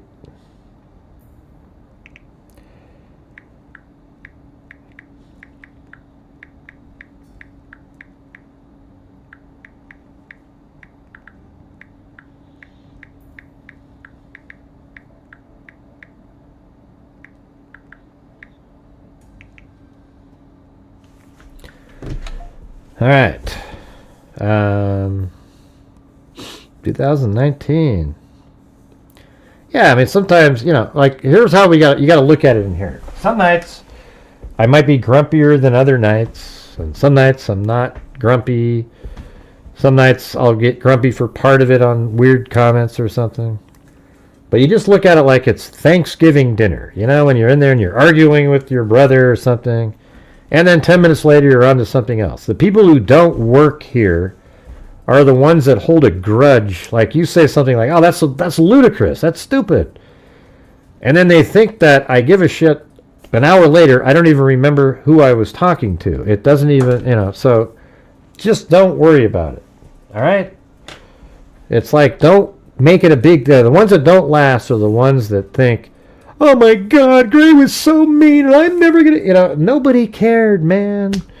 Nobody cared. Every single person in here has gotten mad at me at some point, at some time, about something. The next day, nobody thinks about it again. The ones that do think about it and write me a long message complaining about how I shouldn't have, they will never work here, meaning they would never last because there'll always be somebody that's too sensitive. You get what I'm saying? That's just the reality of it. Like, I've been on shows before and people were mean and I was like, God, that sucks. And then I go back again and nobody remembers anything. I would never go, after the show was over, write a letter, you know, a 75,000 word letter explaining how mean. I mean, what a waste of time, man. Yeah, that's right. That's right. But anyways, that's it, you guys. We do good stuff here. If you haven't been around here, my channel has donated $255,500 in 5 years to various true crime related charities out of the income. You know, like literally I get my income from, you know, I do it before I get the income because it comes 24 days after the month is over.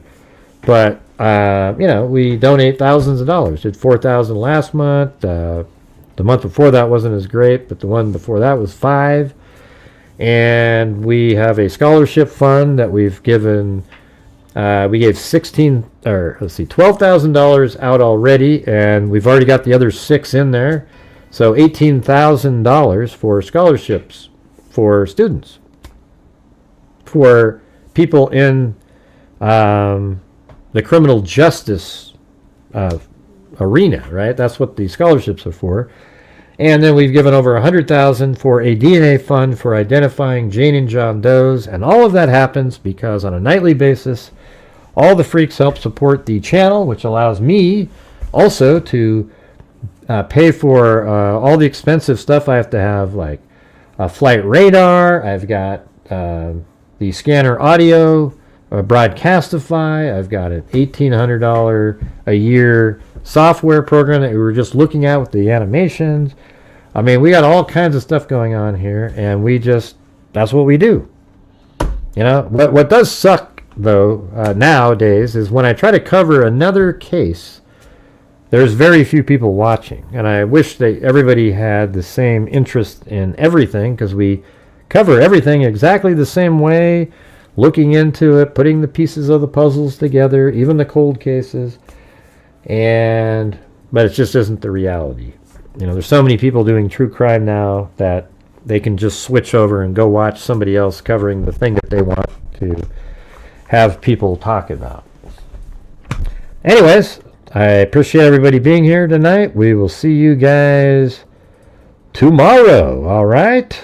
But be interested in other stuff, you guys, because eventually we're going to have to switch over to like Rex Huerman or something like that. Or maybe somebody's missing person, or what. It doesn't matter what it is, right? All the cases out there deserve to be covered, and in a way that's responsible. All right, cool. Thanks, everybody. We'll see you guys tomorrow. And as I always say, until next time, be safe out there. And a 1 and a 2 and a 3 and a 4. And this is Lori Daybell, by the way, crime thing dancing. For quite a while now. Lori Daybell and a trigger bunny. I have not seen one person. Is that a trigger bunny? Crime She's a trigger bunny. It ain't funny. She wants money. She's a trigger bunny. And I'm gonna get ya. What the hell are you doing? I'm trying to make him a rap. Like an old projector. Consector. Is my Nectar. Professor Greg is gonna give another Lecture. Crime code. Nectar. Freak connector. Nectar. And I'm always gonna be a Protector. Food reflector. interceptor. And I'm meaner than a spectre with a vector. Yeah, me either, Simpson. I think it With sucks. all respect, y'all. Just remember other typical Conjecture. I have no agenda. I never know. I was in a deal with a window. And in the end, I will send you on a mission to reveal your true offender. Yeah, so I'll just get right back to work. All right, everybody? Talk to you later.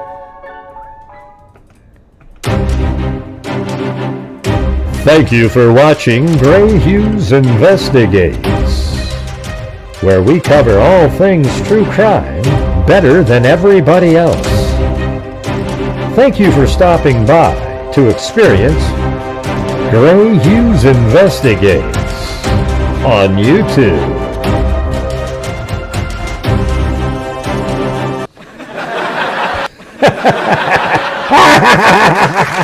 Thank you very much. Thank you very much. Thank you.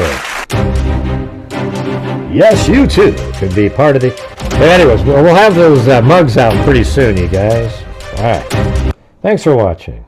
Let me get this one in. And the show is over now, and good night. There we go. You like that? All right, cool. See you guys.